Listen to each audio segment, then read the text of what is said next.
नमस्कार दोस्तों, एक बार फिर से इस बिग ब्रेकिंग में आप सभी का स्वागत करता हूं, इस्तकबाल करता हूं। और आज सुबह से चर्चा हम कर रहे हैं उधर अरविंद केजरीवाल की। और अरविंद केजरीवाल का मामला जो है वो सुप्रीम कोर्ट पहुंचा हुआ है। सुप्रीम कोर्ट में सबसे बड़ी चीज की उनकी जमानत पर, और जमानत किस मसले पे, तो जमानत जो है वो सीबीआई की गिरफ्तारी के खिलाफ यहां जमानत की अर्जी दी गई थी सुप्रीम कोर्ट में। उस पर 2 जजों की बेंच सुनवाई कर रही है और वहां क्या कुछ निकल के आ रहा है वो हम आप तक पहुंचाने जा रहे हैं। अब दोबारा बेंच असेंबल हो चुकी है, बेंच बैठ चुकी है। 2 जजों की बेंच है, पीठ है कह सकते हैं। ये 2 जज कौन कौन है? तो ये जज हैं जस्टिस सूर्यकांत, और दूसरे जज जो हैं वो हैं जस्टिस उज्जवल भुइयां। इन दोनों जजों की बेंच के सामने खड़े हुए अरविंद केजरीवाल की तरफ से अभिषेक मनु सिंघवी, देश के वरिष्ठतम वकीलों में से एक, और दूसरी तरफ एडिशनल सॉलिसिटर जनरल यानी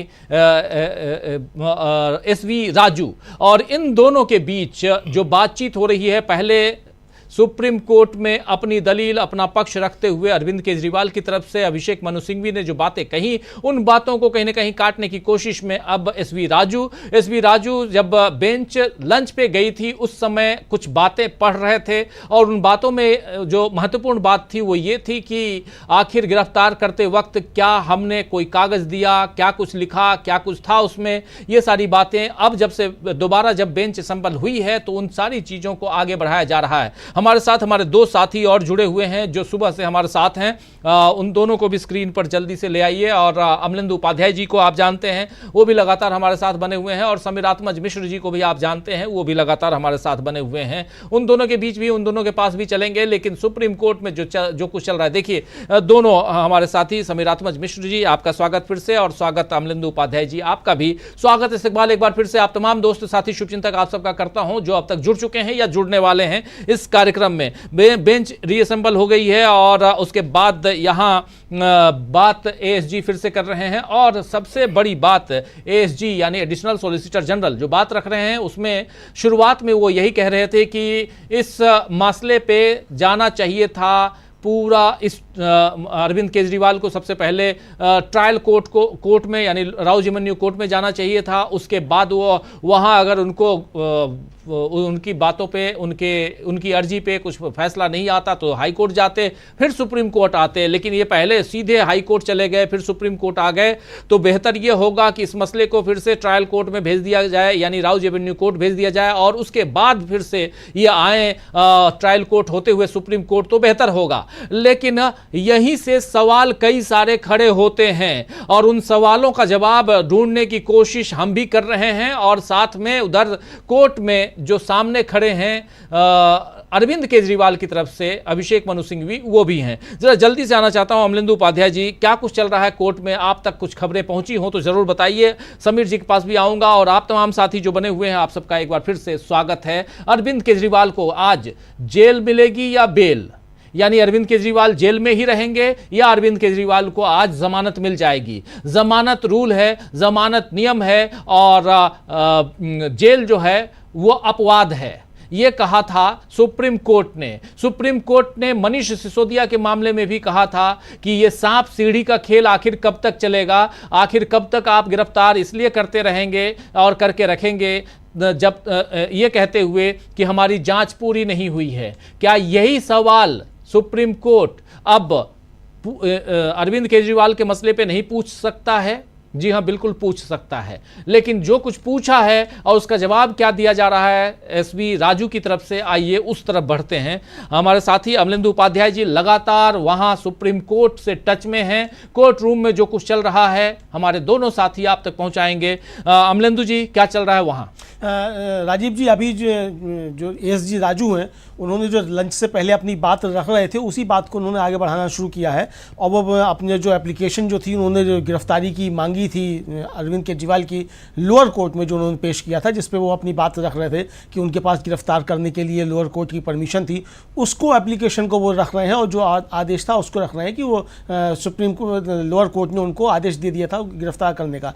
जबकि बहस ये चल रही थी, जो अभिषेक मनु सिंघवी का तर्क था, अभिषेक मनु सिंघवी का तर्क ये था कि इन्होंने ये अदालत तो पहुंच गए गिरफ्तारी की मांग करने के लिए और वहां से इन्होंने आदेश ले लिया, लेकिन जो CRPC की धारा 41 है उसके तहत जो अरविंद केजरीवाल को सूचित किया जाना था कि वो किस लिए उनको गिरफ्तार कर रहे हैं और क्या है वो उन्होंने नहीं बताया उसको। लेकिन एएसजी राजू तक दे रहे हैं, वो कह रहे हैं कि चूंकि अदालत ने उनको गिरफ्तार करने की अनुमति दे दी थी इसलिए उन्होंने गिरफ्तार कर लिया और इसलिए अरविंद केजरीवाल को सूचित करने का प्रश्न नहीं उठता है। ये तर्क उनकी तरफ से रखा गया था और वो वही जो आदेश उनको मिला था लोअर कोर्ट की तरफ से गिरफ्तार करने का, उसको वो पढ़ के सुना रहे हैं राजीव जी। जी, तो ये साफ साफ कह रहे हैं एएसजी राजू, उन्होंने कहा कि मिलॉर्ड, जब हम लंच पे गए थे उस समय मैं उस आवेदन को, उस एप्लीकेशन को पढ़ रहा था जिस एप्लीकेशन से हमने अरविंद केजरीवाल की गिरफ्तारी मांगी थी सीबीआई की तरफ से, और वही उसी एप्लीकेशन को मैं आपके सामने पढ़ के सुना रहा था। मुझे आप आज्ञा दीजिए कि मैं इस एप्लीकेशन को अब आगे बढ़ाऊं। इस एप्लीकेशन को आगे क्या कुछ लिखा था हमने, जो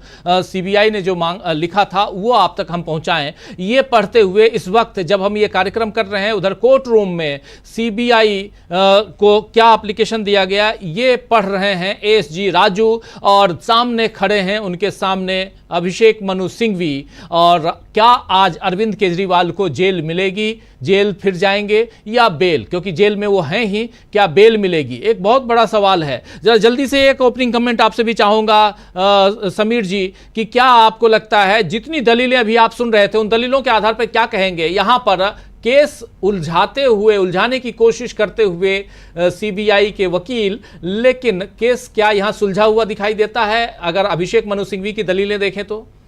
जी बिल्कुल राजीव जी, जब हम लोगों ने जब सुबह जब कोर्ट की कार्रवाई शुरू हुई थी उस समय जब देखा तो एसएसजी जब एएसजी दलील अपनी दे रहे हैं तो बार बार वो ये बात कह रहे हैं कि इस मामले को पहले लोअर कोर्ट में ले जाना चाहिए था, सेशन कोर्ट में।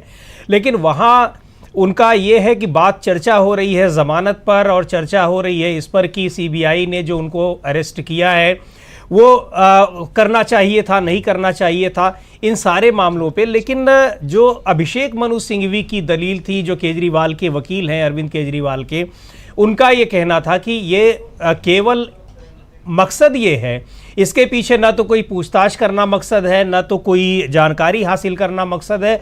मकसद ये है कि अरविंद केजरीवाल को कितना ज़्यादा समय तक, लंबे समय तक जेल में रखा जा सके।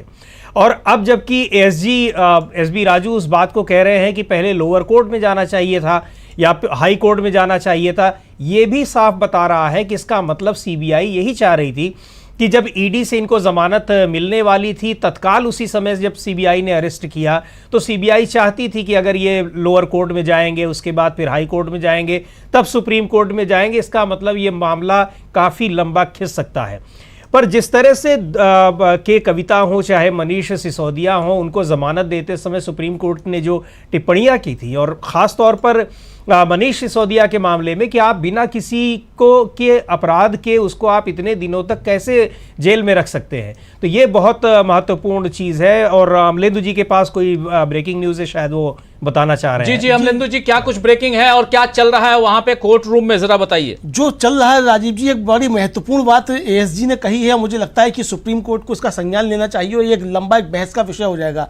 उनका कहना है कि जब गिरफ्तारी न्यायालय के आदेश के अनुसार की जाती है तो मौलिक अधिकार लागू नहीं होते। ये तो राजीव जी पूरी संवैधानिक व्यवस्था पर प्रश्न उठ गया, जबकि सुप्रीम कोर्ट का साफ साफ आदेश है कि मौलिक अधिकार कभी भी निरस्त नहीं हो सकते, यहाँ तक कि इमरजेंसी में भी नहीं हो सकते। तो ये कैसे हो सकता है कि न्यायालय के आदेश पे भी अगर गिरफ्तारी होती है तो मौलिक अधिकार निरस्त हो जाए? ये बड़ी महत्वपूर्ण टिप्पणी एएसजी की आई है। मुझे लगता है ये गंभीर मसला है और एक विवाद का विषय राजीव जी हो सकता है। ये सिर्फ अरविंद केजरीवाल के मामले का इससे संदर्भ नहीं है, ये तो पूरे एक तरीके से कहा जाए कि हमारा संविधान है उसके ऊपर एक टिप्पणी जो है एएसजी राजू की तरफ से कर दी गई है। हालांकि हुआ ये था कि जब वो एएसजी राजू अपनी बात रख रहे थे तो आरोपी व्यक्तियों के जो थे वो 36 पन्ने का जो साउथ ग्रुप से ये किया गया, उसको केजरीवाल ने किस तरीके से मंजूरी दिया 15 अप्रैल को, कोविड चरम पे था, ये सारी बातें वो रख रहे थे। फिर उन्होंने बताया कि गोवा से दिल्ली जो है हवाला के जरिए 44.54 करोड़ रुपए भेजे गए गोवा चुनाव के लिए, आपने इसका इस्तेमाल किया। अप्रूवर दिनेश अरोड़ा जो था वो उसने उसकी पुष्टि की। ये सारी बातें उन्होंने रखी। इस पर जस्टिस कांत ने पूछा कि भाई आपके आवेदन पर आदेश कब पारित हुआ? इस पर एएसजी ने कहा कि विशेष न्यायालय के दिनांक 25/6/2023 24 के आदेश को किसी कार्रवाई में चुनौती नहीं दी गई है। ये उनका एएसजी का तर्क था। फिर ये जो एप्लीकेशन एक्चुअली क्या है, ये जो आप बता रहे हैं, जो एप्लीकेशन इन्होंने जो पढ़ा, उस एप्लीकेशन के बाद जस्टिस सूर्यकांत ने पूछा कि आपके आदेश पर ऑर्डर कब मिला, तो इन्होंने कहा कि 25 जून 2024 को हमने आदेश, इस ऑर्डर पे हमको स्पेशल कोर्ट से आदेश मिल गया था और उसके बाद हमने प्रोसीडिंग की, हमने गिरफ्तारी की। ये बात यहां पर रखी जा रही है कि हमने गिरफ्तारी की, हमारे आवेदन को विशेष अदालत ने अनुमति दे दी थी, अनुमति मिल गई और वारंट जारी हो गया। इसके बाद हमने अरविंद केजरीवाल को गिरफ्तार कर लिया। जब अदालत के आदेश के अनुसार गिरफ्तारी की जाती है तो मौलिक अधिकार लागू नहीं होते, ये कह रहे हैं यहां पर एएसजी, जो इसके बारे में अभी बता रहे थे हमारे साथी अमलेंदु उपाध्याय जी। बहुत महत्वपूर्ण बात, क्योंकि यहां से एक अलग तरह की, एक अलग चैलेंज, मौलिक अधिकार ही तो है यहां गिरफ्तारी के खिलाफ आवेदन करना, यानी कि गिरफ्तारी क्यों की गई और इस पर हमें जमानत मिलनी चाहिए। जमानत या कुछ भी अगर आपको मिलता है, यानी आपको अगर जो आवेदन करते हैं उस आवेदन पर अगर कोर्ट उस पर सुनवाई करता है, कोर्ट उस पर फैसला सुनाता है, वो आपका मौलिक अधिकार है। कोर्ट जाना आपका मौलिक अधिकार है। लेकिन अगर आप रोक रहे हैं कि आप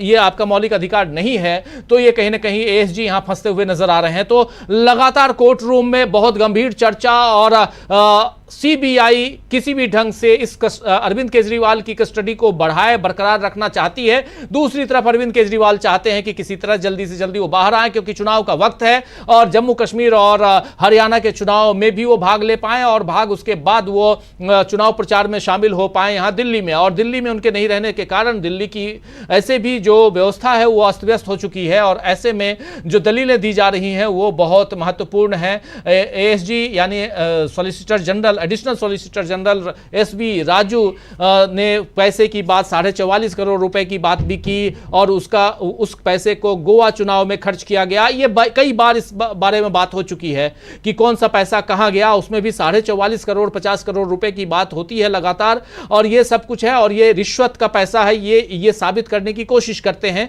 उसको प्रूव करने की, सिद्ध करने की कोशिश करते हैं। सीबीआई हो या ईडी के मामले में भी इसको प्रूव करने की कोशिश की गई थी, आपको याद होगा अमलेंदु उपाध्याय जी। तो ये लगातार आम आदमी पार्टी ने उसका इस्तेमाल किया, ये सब कुछ होता रहा है।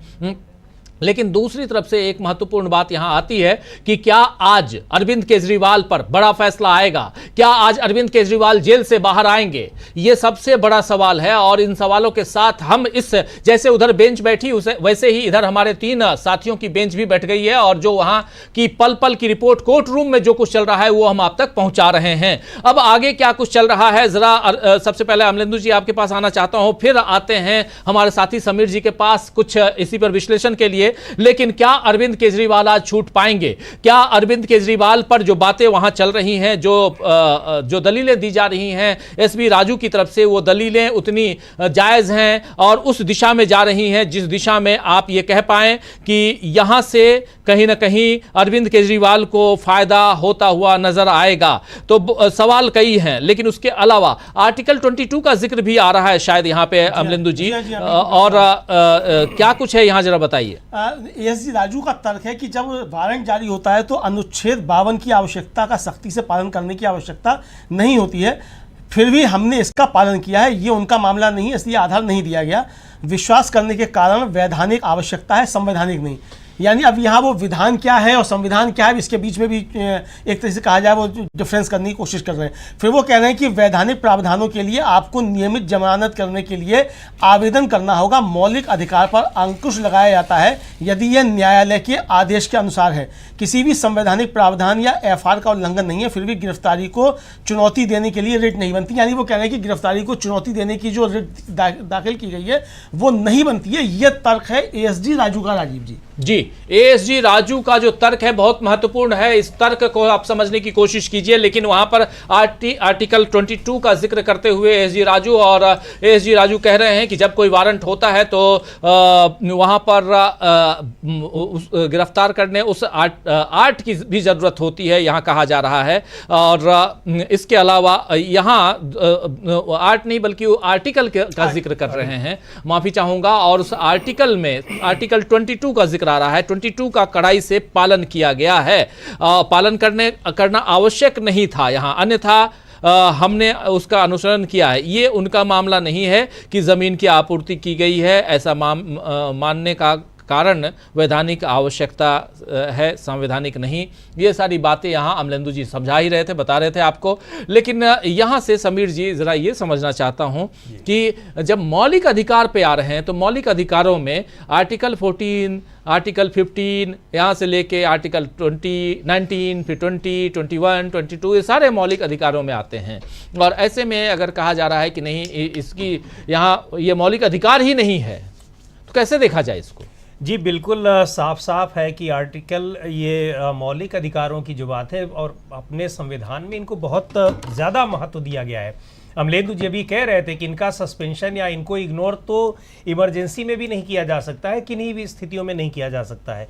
और किसी भी व्यक्ति को किस अपराध में गिरफ्तार किया जा रहा है ये जानने का उसका मौलिक अधिकार है जी। और वही सवाल पूछा जा रहा है जिसका एएसजी जवाब नहीं दे पा रहे हैं, या उसका गोल मटोल जवाब दे रहे हैं, या फिर उनके जवाब से जजेस कितना कन्विंस हो पाते हैं, ये देखने की बात होगी। लेकिन ये बात तो तय है कि जब ईडी वाले मामले में इनको सुप्रीम कोर्ट से जमानत मिली, उसी समय सीबीआई ने उनको अरेस्ट किया। और अरविंद केजरीवाल का यानी उनके वकील अभिषेक मनु सिंघवी का कहना है कि उनको किसी तरह का नोटिस नहीं दिया गया और उनको बताया ही नहीं गया कि आपको हम क्यों गिरफ्तार कर रहे हैं।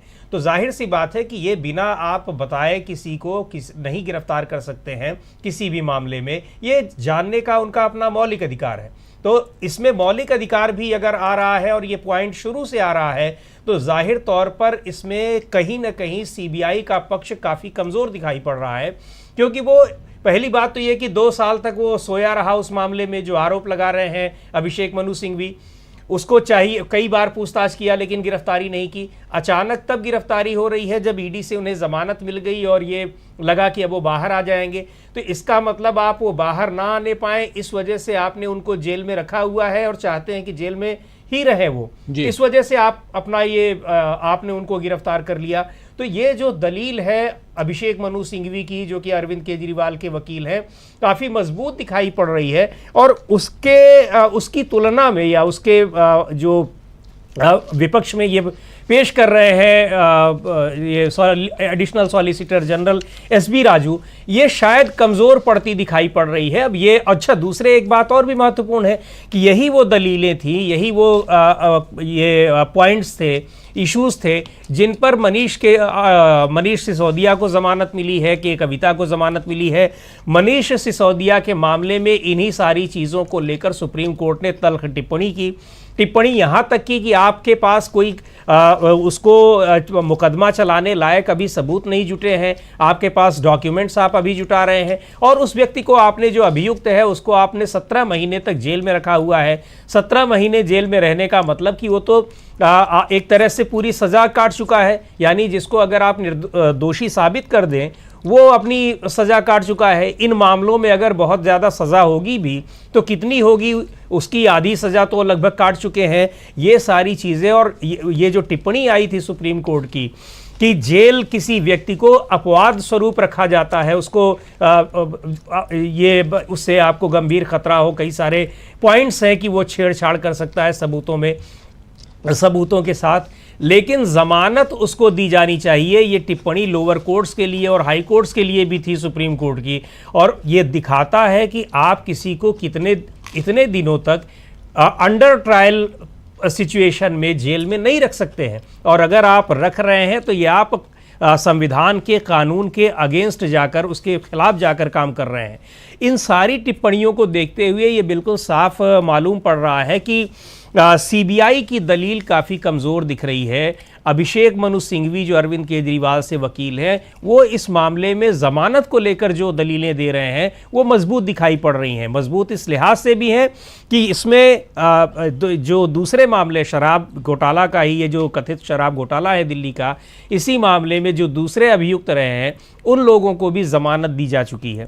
तो अब ये देखने वाली बात है। और सही ये जो इसमें फंडामेंटल राइट्स का मामला आया है, मौलिक अधिकार का मामला आया है, ये भी बड़ा महत्वपूर्ण है कि आप किसी भी व्यक्ति को बिना कारण बताए आप उसको गिरफ्तार नहीं कर सकते हैं, और वो भी आप एक राज्य के मुख्यमंत्री को गिरफ्तार कर रहे हैं और उसको बता भी नहीं रहे हैं, उसको एक आप नोटिस भी नहीं दे रहे हैं कि आपको हम क्यों गिरफ्तार करने आ रहे हैं। ये दलील भी इस जमानत के मामले में बड़ी महत्वपूर्ण होने जा रही है।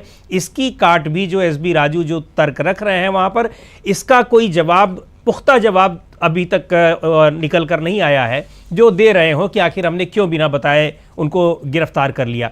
ऐसी कौन सी स्थिति आ गई थी? ऐसा क्या था कि अगर अरविंद केजरीवाल एक बार जेल से निकल जाएंगे तो सीबीआई को उनको गिरफ्तार करने में नाको चने चबाने पड़ेंगे? अरे भाई, वो तो एक राज्य के मुख्यमंत्री हैं, आप उनको कभी भी जाकर गिरफ्तार कर सकते हैं। तो ये बहुत ही दिलचस्प मोड़ पर है ये मामला। और प्राइमा फेसी और जो दूसरे मामलों में भी हम लोगों ने देखा है, तो ये लग रहा है कि सीबीआई की दलीलों में उतना दमखम नहीं है जितना दमखम दिखाई पड़ रहा है अभिषेक मनु सिंघवी की, जो कि अरविंद केजरीवाल के वकील हैं। जी जी, बिल्कुल बिल्कुल। अभिषेक मनु सिंघवी और इधर सीबीआई, इन दोनों के बीच जो दलीलें चल रही हैं बहुत महत्वपूर्ण चल रही हैं। एएसजी अपनी दलील दे रहे हैं, एडिशनल सॉलिसिटर जनरल अपनी दलील दे रहे हैं। उन दलीलों में साफ साफ है कि कहा जा रहा है कि उनका मामला सीआरपीसी की धारा 41 का उल्लंघन है, और ये मामला अरविंद केजरीवाल को लेकर, इसमें धारा 41 और के जो दो भागों में जो विभाजित करता है, पहला भाग 7 वर्ष है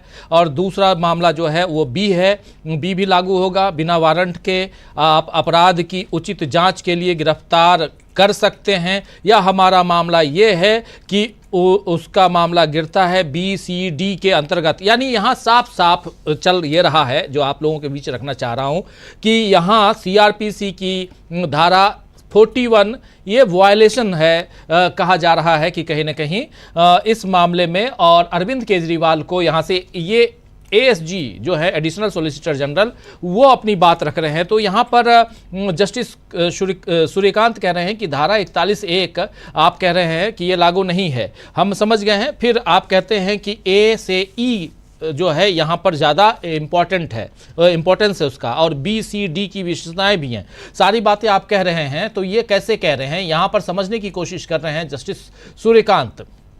आपको बता दूं दोस्तों कि इस वक्त सुप्रीम कोर्ट में अरविंद केजरीवाल की गिरफ्तारी जो हुई है, और सीबीआई ने जो गिरफ्तार किया है, क्योंकि ईडी के मामले में अरविंद केजरीवाल ऑलरेडी जमानत पा चुके हैं। अब सीबीआई गिरफ्तार कर चुकी है, और सीबीआई के मामले में अरविंद केजरीवाल को कहीं ना कहीं यहां से छुट्टी मिलने यानी जमानत मिलने की बात कही जा रही है। अरविंद केजरीवाल ने जो जमानत याचिका दायर की है उसमें उन्होंने बहुत सारी बातें, और आज जो दलीलें पेश की गई उसमें रिसेंटली सुप्रीम कोर्ट में जो बयान आए हैं उन बयानों का जिक्र भी है, उसका हवाला भी है। इसलिए भी यहां जरूरी है कि यह समझा जाए कि आखिर सुप्रीम कोर्ट में क्या चल रहा है। जरा एक बार फिर से अमलेंदु जी आपके पास आना चाहता हूं। अमलेंदु जी, चल क्या रहा है सुप्रीम कोर्ट में, क्या दलीलें पेश की जा रही हैं, और सबसे बड़ी चीज कि यहां पर जस्टिस सूर्यकांत लगातार सवाल कर रहे हैं, लगातार समझने की कोशिश कर रहे हैं, और इसलिए भी कि शायद यहां से आज अरविंद केजरीवाल के इस मसले पर, जमानत की याचिका पर जो सुनवाई चल रही है उस पे शायद आज फैसला आ जाए, इसकी उम्मीद हम लोग कर रहे हैं। लेकिन वहां चल क्या रहा अभी? राजीव जी, चल ये रहा है कि जैसा कि सरकार की आदत है कि टाइपो एरर्स इसकी बहुत होती हैं।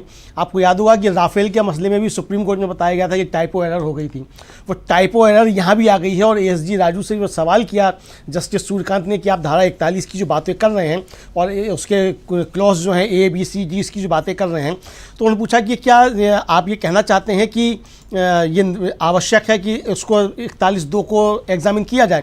इस पर उनका कि नहीं ये ऐसा नहीं है, ये अप्लाई होता है। लेकिन उन्होंने बताया कि वो एक टाइपो एरर जो थी वो थी, और मिस्टेक नहीं उसको लिख दिया गया, मतलब वो गलती से वो लिख दिया गया है।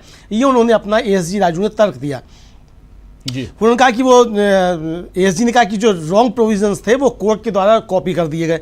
जस्टिस सूर्यकांत ने कहा कि अच्छा, तो ये दूसरा प्रोविजन है कोई, क्या आप इसमें कुछ कहना चाहते हैं? अब देखते हैं कि एएसजी राजू इस पर अपना क्या तर्क देते हैं, क्या कहना चाहते हैं। जी जी, बिल्कुल। टाइपो एरर लिखने में कोर्ट ने गड़बड़ी कर दी। एक बहुत बड़ी चीज कि कोर्ट में टाइपो में टाइप करते समय गलती हो गई और गलती से लिखा गया। क्या लिखा गया? तो यहाँ जस्टिस सूर्यकांत बोल रहे हैं कि क्या धारा 41(2) की की जांच करना जरूरी है, आवश्यक है?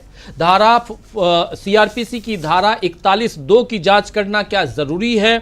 इस पर एएसजी कह रहे हैं नहीं, लेकिन मैं यहां पर यह दिखाने, डेमोन्स्ट्रेट करने की कोशिश कर सकता हूं कि यह भी लागू होता है। ये कह रहे हैं कि धारा 41(2) जो सीआरपीसी की धारा 41(2) है, 41/2, इसमें इसको जो लिखा गया है उसको यहां पर दिखाने की जरूरत, उसको लागू करने की जरूरत नहीं है, लेकिन या उसकी जांच करने की जरूरत नहीं है, लेकिन इसको हम डेमोन्स्ट्रेट करना चाहते हैं, दिखाना चाहते हैं, प्रदर्शित करना चाहते हैं कि आखिर ये यहां कैसे लागू होता, ये धारा कैसे लागू होती है। तो ये एक महत्वपूर्ण है और महत्वपूर्ण बिंदु पे ये सवाल पूछा जा रहा है, लेकिन इसके आगे एएसजी क्या जवाब दे रहे हैं ये भी समझना जरूरी है। आगे क्या कुछ होता है अमलेंदु जी? अब वो एएसजी बता रहे हैं कि 26 जून को जब उनको कोर्ट के सामने प्रस्तुत किया गया था, पेश किया गया था अरविंद केजरीवाल को, तो उनको उस समय एप्लीकेशंस की और रिमांड एप्लीकेशंस की कॉपी मुहैया कराई गई थी।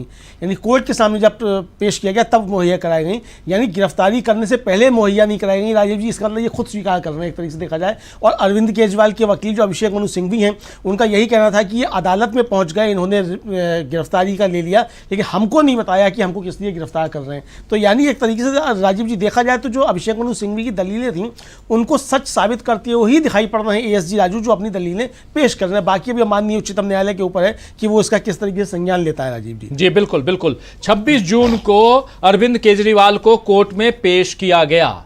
26 जून को सीबीआई ने अरविंद केजरीवाल को कोर्ट में पेश किया, रिमांड के लिए आवेदन दिया, दूसरे आवेदन भी दिए, उसकी कॉपी भी उनको दी गई। यहां साफ साफ बताने की कोशिश हो रही है कि हमने इनको कोर्ट में पेश किया, हमने अरविंद केजरीवाल को गिरफ्तार किया, इन सब के लिए जो एप्लीकेशन है, लेटर है, नोटिस है, वो सब कुछ हमने दिया है। यही साबित करने की कोशिश यहां पर एएसजी कर रहे हैं। लेकिन क्योंकि इधर इन्होंने अरविंद केजरीवाल ने साफ साफ कहा, यानी अभिषेक मनु सिंघवी ने साफ साफ कहा कि वो जो एप्लीकेशन नहीं मिला, नोटिस नहीं दिया गया है, बहुत सारे सवाल उठाए गए अरविंद केजरीवाल की तरफ से, उन सवालों का जवाब देने की कोशिश कर रहे हैं यहां पर एएसजी राजू। और उसमें सबसे बड़ी बात कि क्या आज अरविंद केजरीवाल को जमानत मिलेगी, क्या अरविंद केजरीवाल आज छूट जाएंगे जेल से? और सुबह से 10:30 बजे से लगभग 10:30 बजे बेंच बैठती है, उसके बाद से लगातार अरविंद केजरीवाल के केस को ही ये दोनों जज,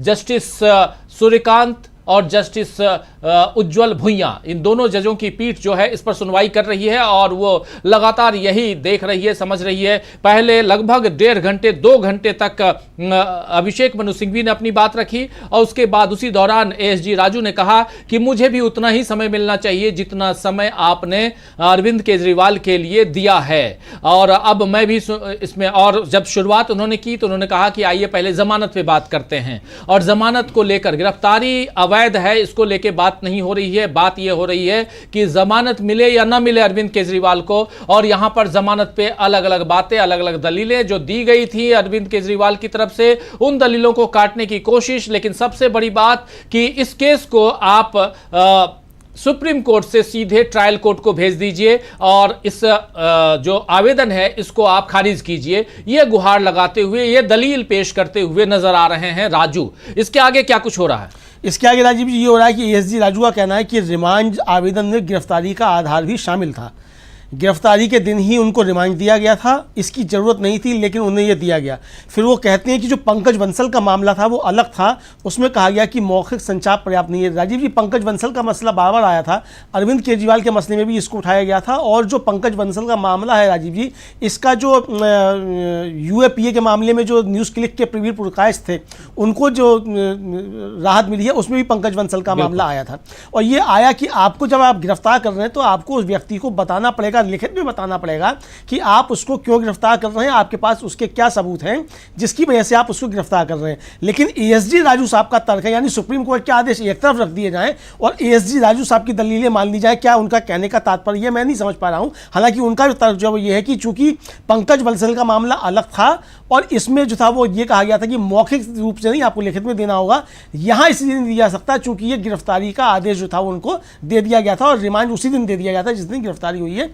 इसका मतलब इसमें आवश्यकता नहीं थी। ये तर्क एएसजी राजू साहब की तरफ से दिया गया है। बिल्कुल, पंकज बंसल का मामला यूएपीए के तहत गिरफ्तारी, और उसमें पंकज बंसल का ये जो केस है ये इसको नजीर के रूप में पेश किया जा रहा है। साक्ष्य, दलील और जो फैसले आते हैं उन फैसलों पर कुछ न कुछ जो फैसले कोर्ट की तरफ से आते हैं उनको सामने रखकर उस पर ही आगे कुछ जिरा होते हैं, बातें होती हैं और उस पर कुछ फैसले आते हैं। वही पंकज बंसल का मामला है। पंकज बंसल के मामले में कहा गया था कि आप सिर्फ और सिर्फ मौखिक रूप से कह करके किसी को गिरफ्तार नहीं कर सकते हैं और इस आधार पर गिरफ्तारी इलीगल है। और यहां पर कह रहे हैं कि पंकज बंसल का यहां की तरह का या वो सवाल यहां पे उठाया नहीं जा सकता, वो मामला ही नहीं है। हमने रिमांड आवेदन में गिरफ्तारी के आधार पर शामिल किया था, हमने जो रिमांड मांगा था उसमें गिरफ्तारी का भी आवेदन दिया था और गिरफ्तारी के दिन ही उसे दे भी दिया था, अरविंद केजरीवाल को दे भी दिया था, इसलिए इसकी आवश्यकता नहीं है और उसे कि ये उनको मुहैया कराई जाए। यहां पर जो केस आ रहा है साफ साफ दिखाई दे रहा है अमलेंदु जी कि कहीं ना कहीं जो जिस लेटर की बात कर रहे हैं कि आपने नोटिस दिया नहीं और गिरफ्तार कर लिया, आप सीधे नोटिस किसको देते हैं? आप नोटिस अरविंद केजरीवाल को नहीं देते हैं, आप नोटिस भेजते हैं तिहाड़ जेल को। रात को आप याद कीजिए सीबीआई ने जिस समय इनको ईडी से जमानत मिलती है, रात को सीधे तिहाड़ जेल को लेटर जाता है और गिरफ्तार कर लेते हैं दूसरे दिन सुबह और पूछताछ करते हैं। तो यहीं पर यह कहा जा रहा है कि आप जब गिरफ्तार कर रहे थे या गिरफ्तारी से पहले आपने नोटिस या लेटर क्यों नहीं दिया, आवेदन क्यों नहीं दिया, एप्लीकेशन क्यों नहीं दिया अरविंद केजरीवाल को? और उसको ये जस्टिफाई करने की कोशिश कर रहे हैं एसबी राजू। और एसबी राजू यहां कहीं ना कहीं टेक्निकली जाने की कोशिश, लेकिन वो सुबह से जब अपनी दलील पेश करते हुए आ रहे हैं, नजर आ रहे हैं, वो फंसे हुए नजर आ रहे हैं। बिल्कुल बहुत कुछ आ रहा है, फंसे हुए नजर आ रहे हैं। और इतना ही नहीं बल्कि वो एक तरीके से सारी बातें अभिषेक मनु सिंघवी की ही सही करते हुए नजर आ रहे हैं। उनका कहना यह है कि आर.के. अरोड़ा का मामला जो था वो अदालत ने माना कि पंकज बंसल का मामला को मतलब उस पर बातचीत की जा सकती है, ये उनका कहना था। और फिर कह रहे हैं कि आरोपी की भूमिका, हिरासत में पूछताछ की आवश्यकता, सब कुछ उसे पता था कि क्यों गिरफ्तार किया गया। यानी कि ये खुद स्वीकार कर रहे हैं कि अरविंद केजरीवाल को लिखित में नहीं दिया गया कि आपको क्यों गिरफ्तार किया जा रहा है, क्योंकि वो कह रहे हैं कि साहब उनको मालूम था कि क्यों गिरफ्तार किया जा रहा है। अरे क्या मालूम था किसी को क्या गिरफ्तार किया जा रहा है? जैसा आपने कहा कि जो तिहाड़ जेल को भी नोटिस भेजा गया था राजीव जी, वो गिरफ्तारी का नहीं भेजा गया था, पूछताछ का भेजा गया था। पूछताछ का भेजा गया था और पूछताछ के बाद आपने गिरफ्तार किया और अदालत से आपने ले लिया कि आप उनको गिरफ्तार कर रहे हैं। अरविंद केजरीवाल को नहीं बताया गया। अभिषेक मनु सिंघवी वो भी याद कीजिए रात को भेजा था, रात को तक पूछताछ हुई। हाँ, देर रात तक पूछताछ हुई और सुबह आपने उनको जब गिरफ्तार किया है तब आपने अदालत से ले लिया गिरफ्तारी का। वो अरविंद केजरीवाल को नहीं बताया गया कि गिरफ्तार किया जा रहा है कि नहीं किया जा रहा है। और वो वीडियो भी राजीव जी मुझे ध्यान पड़ता वायरल हुआ था कि अरविंद केजरीवाल से जब पूछा जा रहा है कि ये आपको क्या मालूम, तो कह रहे हैं मुझे नहीं मालूम कि यहाँ क्या है क्या नहीं है, कोर्ट का मामला। तो जिस तरीके से तो ये बिल्कुल साफ तौर पर मालूम आ रहा है। हालांकि कहना है कि ये धारा 41A CRPC जो उसका उल्लंघन नहीं है, ये इनकी तरफ से कहना जा रहा है, इनकी तरफ से एसजी राजू की तरफ से। तो अब ये मामला अब वो मतलब एक तरह से बताने की कोशिश ये कर रहे हैं कि गिरफ्तारी जो है वो वैध है, अवैध नहीं है। अब जमानत से हटकर अब वो गिरफ्तारी पे आ गए हैं। एसजी राजू ये समझा सकता है राजीव जी, क्योंकि अब जो दलील दे रहे हैं वो गिरफ्तारी वैध है या अवैध है, इस पर अपनी दलीलें दे रहे हैं इस समय एसजी राजू। जी बिल्कुल बिल्कुल। जबकि जस्टिस भुइया ने पूछा है कि क्या ये कोई कहीं जजमेंट है ऐसा कि नोटिस की ज़रूरत नहीं है, कि आप गिरफ्तार कर रहे हैं उस समय किसी नोटिस की ज़रूरत नहीं है, ये जस्टिस भुइया ने पूछा है। और आप जब उसको गिरफ्तार कर रहे हैं तो आपने गिरफ्तार क्यों किया, पुलिस के सामने अपीयर किया कि नहीं किया, उस समय जब आप गिरफ्तार कर रहे थे तब वहाँ पुलिस ऑफिसर था कि नहीं था, ये सारी चीज़ें वहाँ पे बहुत इम्पोर्टेंट पूछी जा रही है। और सबसे बड़ी चीज़ कि अगर वो आदमी जेल में है तो नोटिस की ज़रूरत नहीं है, ये कह रहे हैं एएसजी की जेल में वो ऑलरेडी है तो नोटिस की ज़रूरत नहीं है। ये सब कुछ यहाँ पर समीर जी एक बहुत फंसा हुआ मामला, एएसजी इस फंसे हुए मामले को कैसे बाहर निकालते हैं एसबी राजू, ये देखना दिलचस्प होगा। क्योंकि यहाँ फंस चुके हैं और कह रहे हैं कि हमने नोटिस इसलिए नहीं दिया कि सामने वाला जेल में है। जेल में है तो जेल में आपके लिए नहीं है ना, जेल में वो ईडी के लिए है, ईडी ने जेल में रखा है, सीबीआई ने जेल में नहीं रखा है। और आप अब सीबीआई रिमांड पे ले रही है तो और उसके बाद जेल में डाल रही है, गिरफ्तार कर रही है, तो सीबीआई नोटिस तो देगा। अब बिल्कुल। और जो कोर्ट ने ये पूछा है उनसे कि आप कोई फैसला दिखाइए, कोई ऐसी नज़ीर दिखाइए जिसमें ये हो कि अगर कोर्ट के आदेश पर आप किसी को गिरफ्तार करने का आदेश है तो उसको आप उसका नोटिस नहीं देंगे, कारण नहीं बताएंगे। चूंकि ये कह रहे हैं ना कि अगर ये हमने कोर्ट के आदेश पर उनको गिरफ्तार किया है और उसके लिए मौलिक अधिकार उस पर लागू नहीं होते हैं, तो ये बहुत ही गंभीर सवाल है जिसका खुद कोर्ट ने ही संज्ञान लिया और उनसे तुरंत पूछे कि आप इस तरह का कोई मामला बता सकते हैं क्या, अगर ऐसा होता है, इस तरह का कोई फैसला आया हो, इस तरह का कोई केस पहले भी अगर हुआ हो। यानी अब जो चीज़ वो बता रहे हैं कि इसमें लागू नहीं होता, तो अब उनको ये भी बताना होगा कि कैसे आपने मान लिया कि लागू नहीं होता।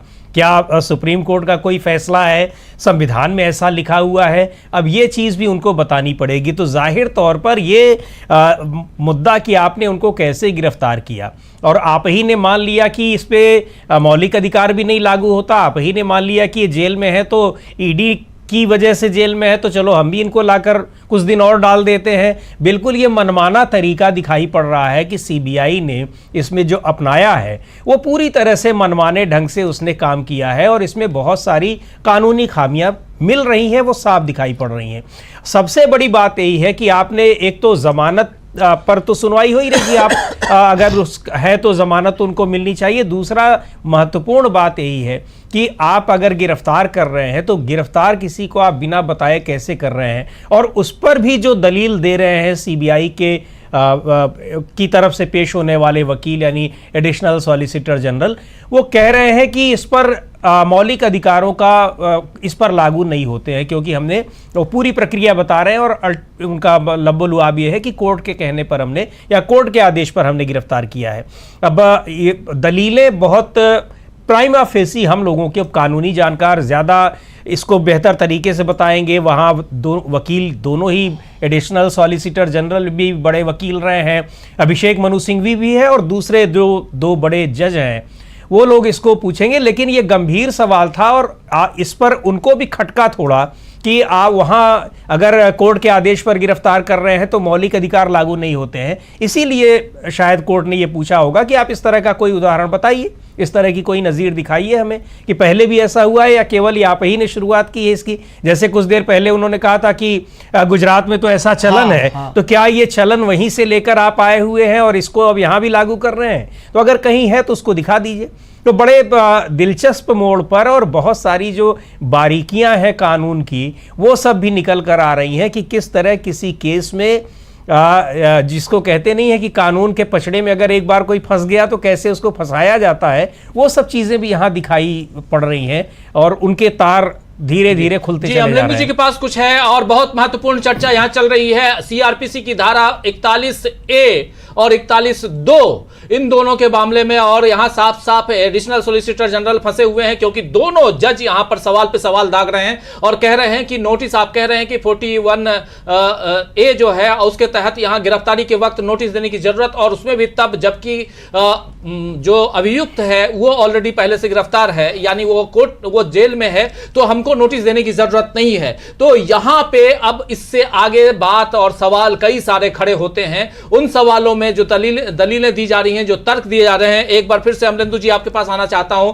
क्या कुछ कहा जा रहा है? बहुत मजेदार यहां पर मामला आ रहा है और उसमें साफ साफ जो जस्टिस भुइयां ने कुछ कहा है, जस्टिस सूर्यकांत ने भी कहा, क्या कहा है? राजीव, जस्टिस सूर्यकांत ने पूछा उनकी दलील पे, एसजी राजू की दलील पे, जब वो कह रहे थे कि भाई उसकी आवश्यकता नहीं है कि किस तरीके से नोटिस जब दिया गया है तो वो है, तो वो बताया कि 51 जो है धारा 41 जो है उसमें उसकी आवश्यकता नहीं है, ये कहा। तो जस्टिस सूर्यकांत ने पूछा कि यदि व्यक्ति पहले से हिरासत में है तो आपका तर्क है कि नोटिस की आवश्यकता नहीं है। इस पर एसजी राजू ने कहा कि कृपया धारा 41(1) क्या सेक्शन 4 जो है उसको पढ़ें। इस पर जस्टिस भैया ने बीच में इंटरप्ट किया, उन्होंने कहा कि 4 से पहले 3 पढ़िए। आपके तर्क के अनुसार धारा 41 बिल्कुल लागू नहीं होगी।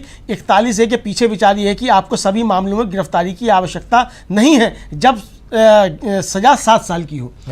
ये इनकी जस्टिस भैया की तरफ से इस पे हस्तक्षेप किया गया राजीव जी, यानी कि एक तरीके से जो तर्क दे रहे थे एसजी राजू, उसको जस्टिस भैया ने और जस्टिस सूर्यकांत ने दोनों ने एक साथ काट दिया, हम इसको इस तरीके से ग्रहण कर सकते हैं राजीव जी। बिल्कुल बिल्कुल। अरनेश कुमार का मामला आया है। अरनेश कुमार की जो स्थिति है वो इस सिचुएशन को, इस स्थिति को और भी एक्सप्लेन करती है। और इसमें कॉन्स्टिट्यूशनल जो भी कह रहे हैं कि ये सब जो आप बता रहे हैं ये कॉन्स्टिट्यूशनल बेंच का मामला है कि सीआरपीसी की धारा 41A या 41(2), 3, 4 जो भी है उसमें क्या कुछ होना चाहिए। आप ये होना चाहिए दलील मत दीजिए जो है वहां, क्योंकि कॉन्स्टिट्यूशनल बेंच उसमें अगर कुछ चेंज करना है, कुछ और रेफरेंसेस में लेके जाना है तो वो उस बेंच का काम है। हम यहां पर जो है, जो कानून बना हुआ है उस कानून के आधार पे ही बात करेंगे, उसी कानून के आधार पर हम यहां निर्णय देंगे और अपने फैसले सुनाएंगे।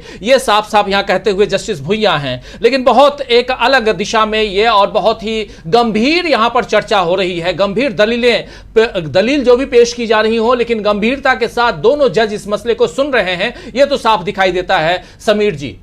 जी बिल्कुल। और ये जो एक ये भी दिखाई पड़ रहा है जो तर्क दे रहे हैं एएसजी और जिस तरह से उस पर क्रॉस क्वेश्चंस जजेस पूछ रहे हैं दोनों, वो ये लग रहा है कि शायद वो एक तरह से उनके तर्कों का ही मजाक उड़ा रहे हैं। क्योंकि अगर वो कह रहे हैं कि गिरफ्तारी नहीं, कि अच्छा इस मामले में गिरफ्तारी नहीं, अगर हम लोग एक नॉर्मल केस में बात करें, अच्छा ये नहीं होगा। अगर ऐसा हो गया तो आप किसी को नोटिस नहीं देंगे। कोई व्यक्ति पहले से ही जेल में है और आप भी उसको गिरफ्तार करने जा रहे हैं तो आप उसको नोटिस ही नहीं देंगे। या कोई व्यक्ति जेल में है तो आप ये मान के चल रहे हैं कि अब आप कुछ दिन के लिए आप भी उसको जेल में डाल सकते हैं। तो ये बड़े एक गंभीर बातें हो रही हैं, लेकिन बहुत ही मनोरंजक तरीके से भी हो रही हैं। और लग रहा है कि जजेस इनके एएसजी के तर्कों से बहुत सहमत नहीं है, कन्विंस नहीं है। उनको भी लग रहा है कि ये तर्क जबरन यहां पर लाए जा रहे हैं ताकि अपनी बातों को, गिरफ्तारी को जायज ठहराया जा सके। बिल्कुल, लेकिन इसमें और भी बहुत कुछ है। जरा फिर से आना चाहता हूं अमलेंदु जी, आपके पास क्या चल रहा है। एक बहुत इंटरेस्टिंग वे में, इंटरेस्टिंग मोड़ पर यह जा चुका है, क्योंकि अब देखिए लगभग 3 बजने को हैं, घंटे भर लगभग अब फिर से आफ्टर लंच बातचीत हो चुकी है, मतलब दलीलें पेश की जा चुकी हैं। और ये दलीलें जो हैं अब एएसजी राजू की तरफ से, यानी सीबीआई की तरफ से दलीलें पेश की जा रही हैं। सबसे पहले आपने देखा कि सीबीआई ने यहां यह डिमांड की कि इस केस को ही यहां से खारिज करके लोअर कोर्ट को भेजना चाहिए। सांप सीढ़ी के खेल का जिक्र आया, यहां पे जिक्र मनीष सिसोदिया का भी आया, संजय सिंह का भी आया। लेकिन मामला जो है वो अरविंद केजरीवाल का है। क्या अरविंद केजरीवाल को आज जमानत मिलेगी? इसी मसले में अब एएसजी और दोनों जज क्या कुछ कर रहे हैं, जजेस हस्तक्षेप क्या कर रहे हैं, इंटरफेयर क्या कर रहे हैं, और एएसजी राजू क्या कह रहे हैं। जरा एक बार फिर से आना चाहता हूं अमलेंदु उपाध्याय जी, क्या कुछ चल रहा है? राजीव जी, चलिए रहा है कि एएसजी राजू ने कहा कि जब वो पुलिस की कस्टडी में है तो वो पुलिस के पास जाए तो उसमें अनुपालन निहित है, मतलब कि उसमें कोई नोटिस की आवश्यकता नहीं है। इस पर सिंघवी ने कहा कि वह धारा 41A जो है उसके तहत आवेदन करना चाहिए। इस पर जस्टिस सूर्यकांत ने हस्तक्षेप किया। उन्होंने कहा कि वह कोई फ्री व्यक्ति नहीं था कि जिसे आप 41A के तहत नोटिस जारी किया सके। न्यायालय उसका विधिक संरक्षक था। जेल में है, वो जेल में क्यों है?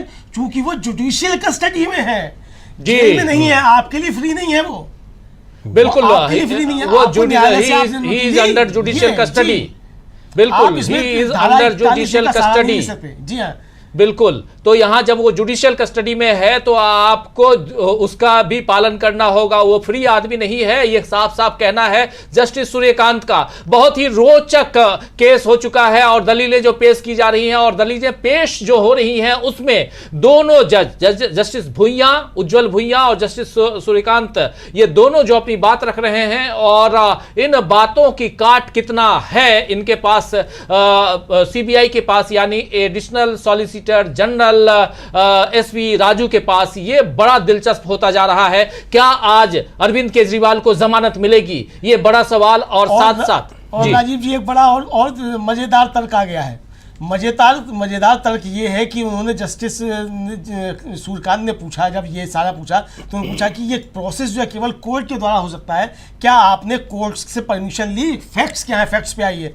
तो इस पर एएसजी राजू बोले कि हाँ, ये सेक्शन 41A के तहत हमने लिया था और जिस समय हमने उनको गिरफ्तार किया था उस समय हमारा उनको गिरफ्तार करने का कोई इंटेंशन नहीं था, लेकिन हमको बाद में लगा कि हम इनको जो सेक्शन 41A है उसकी BCD और जो क्लॉज है BCD उसके तहत इसको गिरफ्तार कर सकते हैं। यानी कि आप खुद कह रहे हैं कि आपका गिरफ्तार करने का इंटेंशन नहीं था, आपने जब नोटिस भेजा तो आप उनको गिरफ्तार करने वाले नहीं थे और आपने उनको नोटिस नहीं दिया, ये आप खुद स्वीकार करते जा रहे हैं राजीव जी। ये देखिए किस तरीके से अपने बुने जाल में CBI फंसती जा रही है, ये समझने की चीज है यहाँ पे। बिल्कुल, सेक्शन 41A समीर जी, 41A में यहां फंस गया, उधर 45 में फंस जाती है ईडी और इधर 41A में फंस जाती है CBI। और 41A के तहत आपने नोटिस जारी करने वाले व्यक्ति को कभी गिरफ्तार नहीं किया जा सकता, ये साफ साफ उसमें है।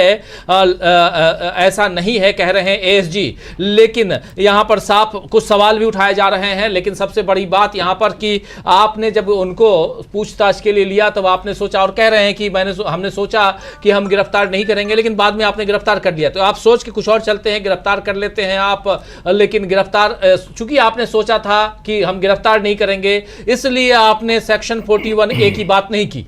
इसका मतलब तो यही है ना? जी बिल्कुल यही है। और इसमें सबसे दिलचस्प ये जो दोनों तरफ से तर्क रखे गए, चाहे वो केजरीवाल की तरफ से अभिषेक मनु सिंघवी ने रखे, चाहे अब हम ये देख रहे हैं कि एडिशनल सॉलिसिटर जनरल राजू रख रहे हैं, सबसे दिलचस्प होगा जब सुप्रीम कोर्ट की इस पर टिप्पणियां आएंगी। और मुझे लग रहा है कि सुप्रीम कोर्ट कहीं सीधे तौर पर ये न कहे कि आखिर ये सारी चीज़ें क्यों की गई, क्यों इंश्योरेंस अरेस्ट किया गया, इसके पीछे मकसद क्या है, कहीं इसके पीछे कोई और तार तो नहीं जुड़े हैं, जैसा कि मनीष सिसोदिया के मामले में कहा, कि कविता के मामले में कहा, और ये कहा यहाँ तक कि जो अधीनस्थ न्यायालय है यानी लोअर कोर्ट और हाई कोर्ट, उनको भी ये कहा कि आपको जमानत देने में क्या दिक्कत है, जमानत तो तुरंत मिलनी चाहिए, दी जानी चाहिए, ज़रूरत पड़ने पर फिर गिरफ्तारी होनी चाहिए, और जमानत अधिकार है, कानून है, नियम है। जबकि किसी को जेल में रखना ये अपवाद है, ये मुश्किल परिस्थितियों में होता है।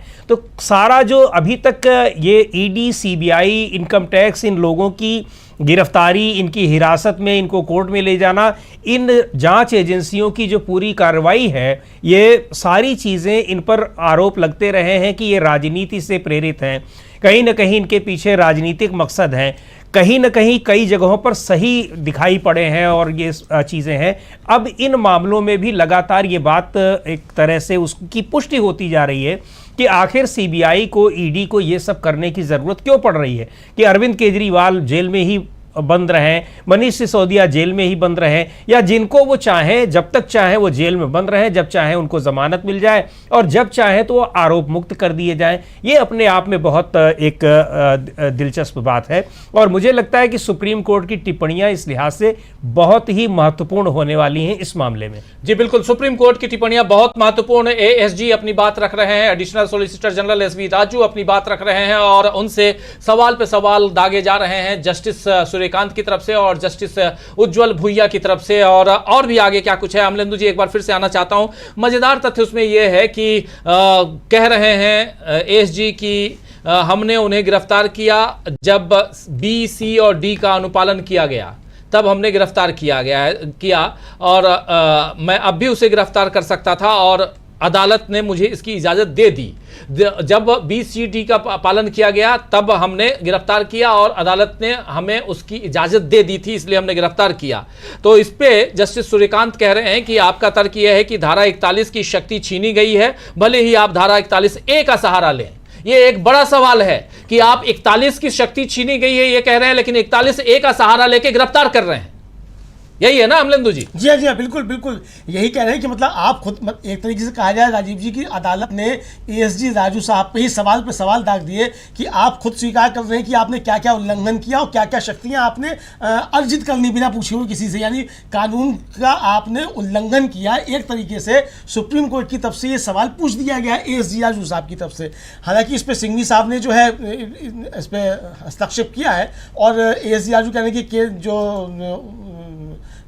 इसको मतलब जो उनकी एप्लीकेशन थी वो हाई कोर्ट में है, मैं उसको दो जगह नहीं रख सकता। ये कह रहे हैं, मतलब सुप्रीम कोर्ट में मैं उसको नहीं रख सकता, वो हाई कोर्ट में चूंकि रखी हुई है एप्लीकेशन, ये उनका कहना है। लेकिन राजीव जी महत्वपूर्ण बात ये है कि सुप्रीम कोर्ट की तरफ से ही अब इस पे सवाल पूछे जा रहे हैं, यानी अब ये गिरफ्तारी अवैध है इसकी तरफ ये जा रहा है। चूंकि सुप्रीम कोर्ट की ये टिप्पणी बहुत ज़्यादा महत्वपूर्ण है कि वो व्यक्ति आपके लिए फ्री नहीं था, अगर जेल में भी था, वो जुडिशियल कस्टडी में था, और आपने जुडिशियल कस्टडी में उसको अगर नोटिस देकर गिरफ्तार भी किया है तो भी आपने प्रक्रिया का उल्लंघन किया है। ये एक तरीके से राजीव जी समझा जा सकता है जो सुप्रीम कोर्ट ने अभी तक सवाल पूछा है उसके आधार पर। बाकी अब सुप्रीम कोर्ट क्या आदेश देता है ये माननीय सुप्रीम कोर्ट पूरी बहस सुनने के बाद तय करेगा। राजीव जी जी बिल्कुल बिल्कुल बिल्कुल। एएसजी यहाँ केजरीवाल, हाई कोर्ट में केजरीवाल की अर्जी खारिज कर दी गई है, मैं एक साथ दो जगहों पर नहीं रह सकता, ये बात भी कह रहे हैं यहाँ राजू कह रहे हैं सीबीआई की तरफ से। तो सिंघवी यहां पर खड़े हुए और सिंघवी ने कहा कि कोर्ट इसे अर्जेंट कर रहा है, स्थगित कर रहा है उस अर्जी को।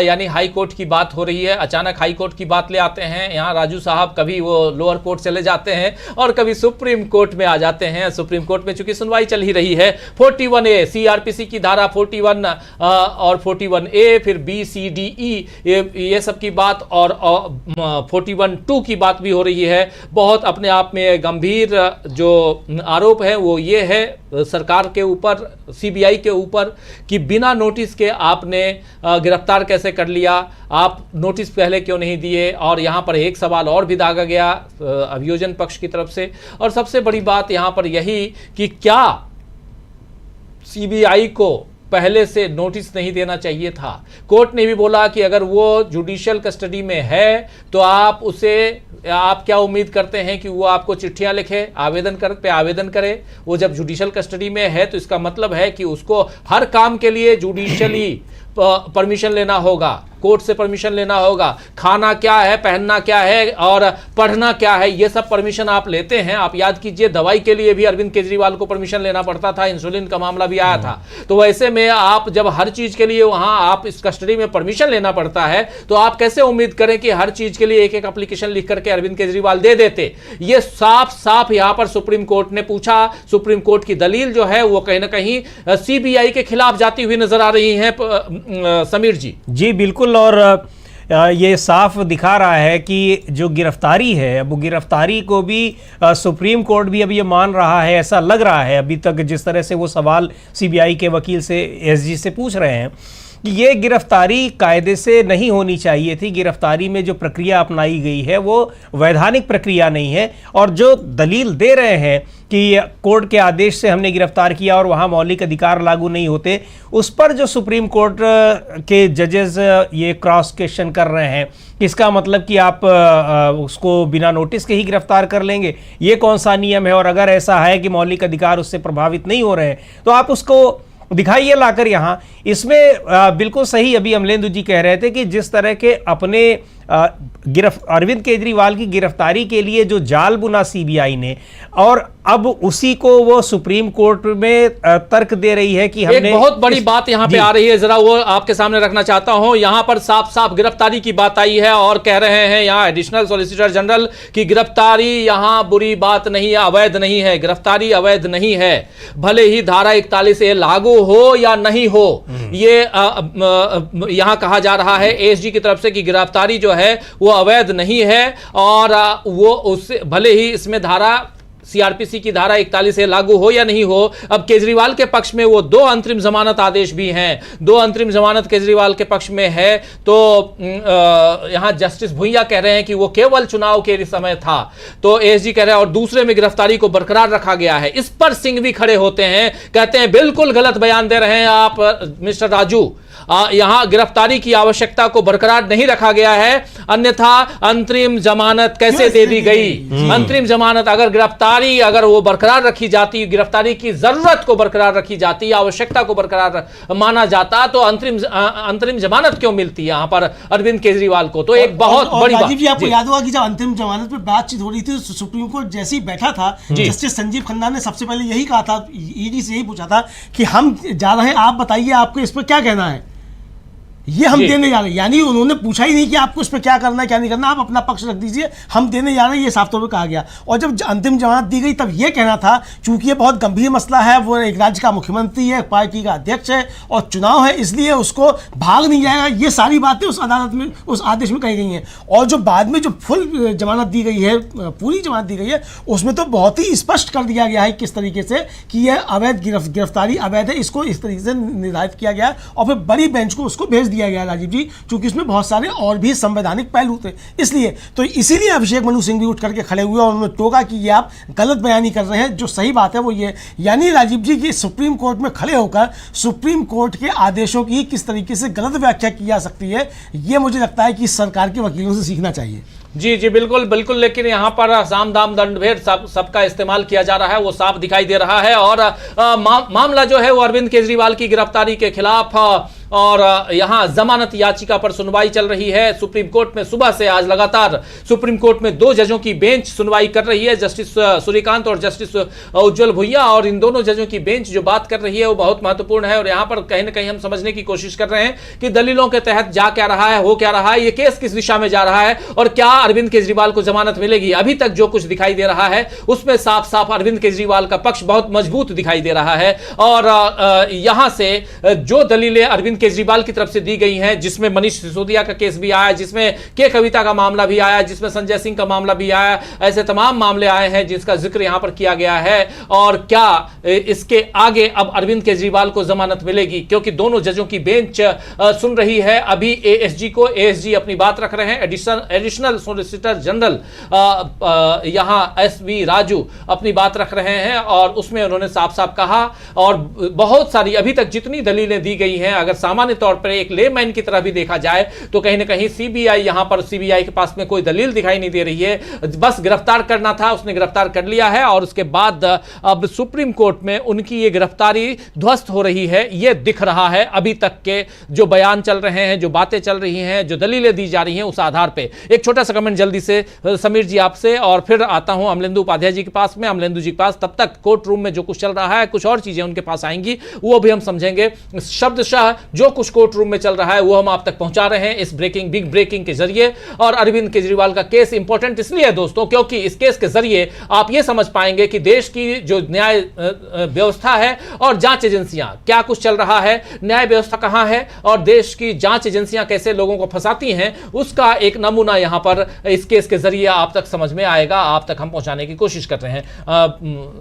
जी राजीव जी, लगातार एएसजी ये बता रहे हैं कि हमारे पास गिरफ्तारी के पर्याप्त आधार हैं और वो जो चीज़ें बता रहे हैं सुप्रीम कोर्ट उनको नहीं मानने को तैयार है, ऐसा लग रहा है। क्योंकि उन्होंने जो भी आधार बताए वो ये भी कह रहे हैं कि उसमें मौलिक अधिकारों का कोई हनन नहीं होता है, वो प्रभावित नहीं होते हैं, सुप्रीम कोर्ट उसको नहीं मान रहा है। उसके बाद वो कह रहे हैं कि वो ऑलरेडी गिरफ्तार थे, तो इसका मतलब आप उसको गिरफ्तारी में ही रखेंगे। ये सारी चीज़ें जो दिख रही हैं वो ये बता रही हैं कि जो सीबीआई ने जिस आधार पर उन्हें गिरफ्तार किया है, जिस प्रोसेस का इस्तेमाल किया है, वो उन चीज़ों से सुप्रीम कोर्ट कतई कन्विंस नहीं हो रही है। और सबसे बड़ी बात ये जो अभी आपने कहा कि ये क्यों, किस तरह से इनकी जो कार्यशैली है, वर्किंग है, कैसे ये काम कर रही हैं, क्या काम कर रही हैं, जो ट्रैक रिकॉर्ड है वो कहाँ जा रहा है, कितने मामलों में उन्होंने लोगों को सज़ा दिलाई है, वो सारी चीज़ें इसी से दिख रही हैं कि इसका मतलब ये काम करने का तरीका ये है। और जिसमें आप कभी भी किसी को गिरफ्तार कर ले रहे हैं, आप ही नियम भी देख ले रहे हैं, आप ही उसको इंटरप्रेट भी कर रहे हैं, अपनी तरह से व्याख्या कर ले रहे हैं। इन सब चीज़ों को देखते हुए जो दलीलें सुबह हमने देखी कि अभिषेक मनु सिंघवी ने अरविंद केजरीवाल की तरफ से दी हैं, वो कितनी मजबूत दिखाई पड़ रही हैं। इन जो सीबीआई के जो एडिशनल सॉलिसिटर जनरल हैं एसबी राजू, वो जो दे रहे हैं। सुप्रीम कोर्ट के जजेस इतना हस्तक्षेप उन्होंने जब अभिषेक सिंघवी कर रहे थे तो उन्होंने नहीं किया, लेकिन यहाँ उनकी एसबी राजू की एक एक बात पर लगातार हस्तक्षेप कर रहे हैं और सवाल पूछ रहे हैं, और कुछ इस तरह से सवाल पूछ रहे हैं कि जैसे टॉन्ट कर रहे हो, व्यंग्य में पूछ रहे हो कि अच्छा है आपने गिरफ्तार कर लिया। ये चीज़ दिखाई पड़ रही है कि जो एसबी राजू कह रहे हैं, शायद सुप्रीम कोर्ट के जजेस को उन चीज़ों पर उसको बड़ी गंभीरता से वो नहीं ले रहे हैं, और उनको लग रहा है कि इसमें ड्यू प्रोसेस जो होता है, जो तरीका, जो प्रक्रिया होती है गिरफ्तारी की, जिसका पालन किया जाता है, उन सब चीज़ों का पालन नहीं किया गया है। और नहीं किया है तो अपनी गलती को किस तरह से जायज ठहराने की कोशिश कर रहे हैं एसबी राजू। जी बिल्कुल बिल्कुल। और क्या आगे कुछ है अमलेंदु जी? अब ये है राजीव जी की जो उन्होंने कहा एसजी राजू ने कि गिरफ्तारी की चरण में जहाँ तक विश्वास करने के कारणों का सवाल है, आप योग्यता की समीक्षा नहीं कर सकते, यानी उस पर गुणदोष के आधार पर आप ये समीक्षा नहीं कर सकते किस आधार पर गिरफ्तार करना। एक तरीके से ये कुछ प्रश्नों को बड़ी पीठ को भेजा गया था, अंतरिम जमानत को बड़ी पीठ द्वारा वापस लिया जा सकता है, यानी जो इंटरिम बेल थी उसको बड़ी पीठ उसको वापस ले सकती है, ये उनका कहना था।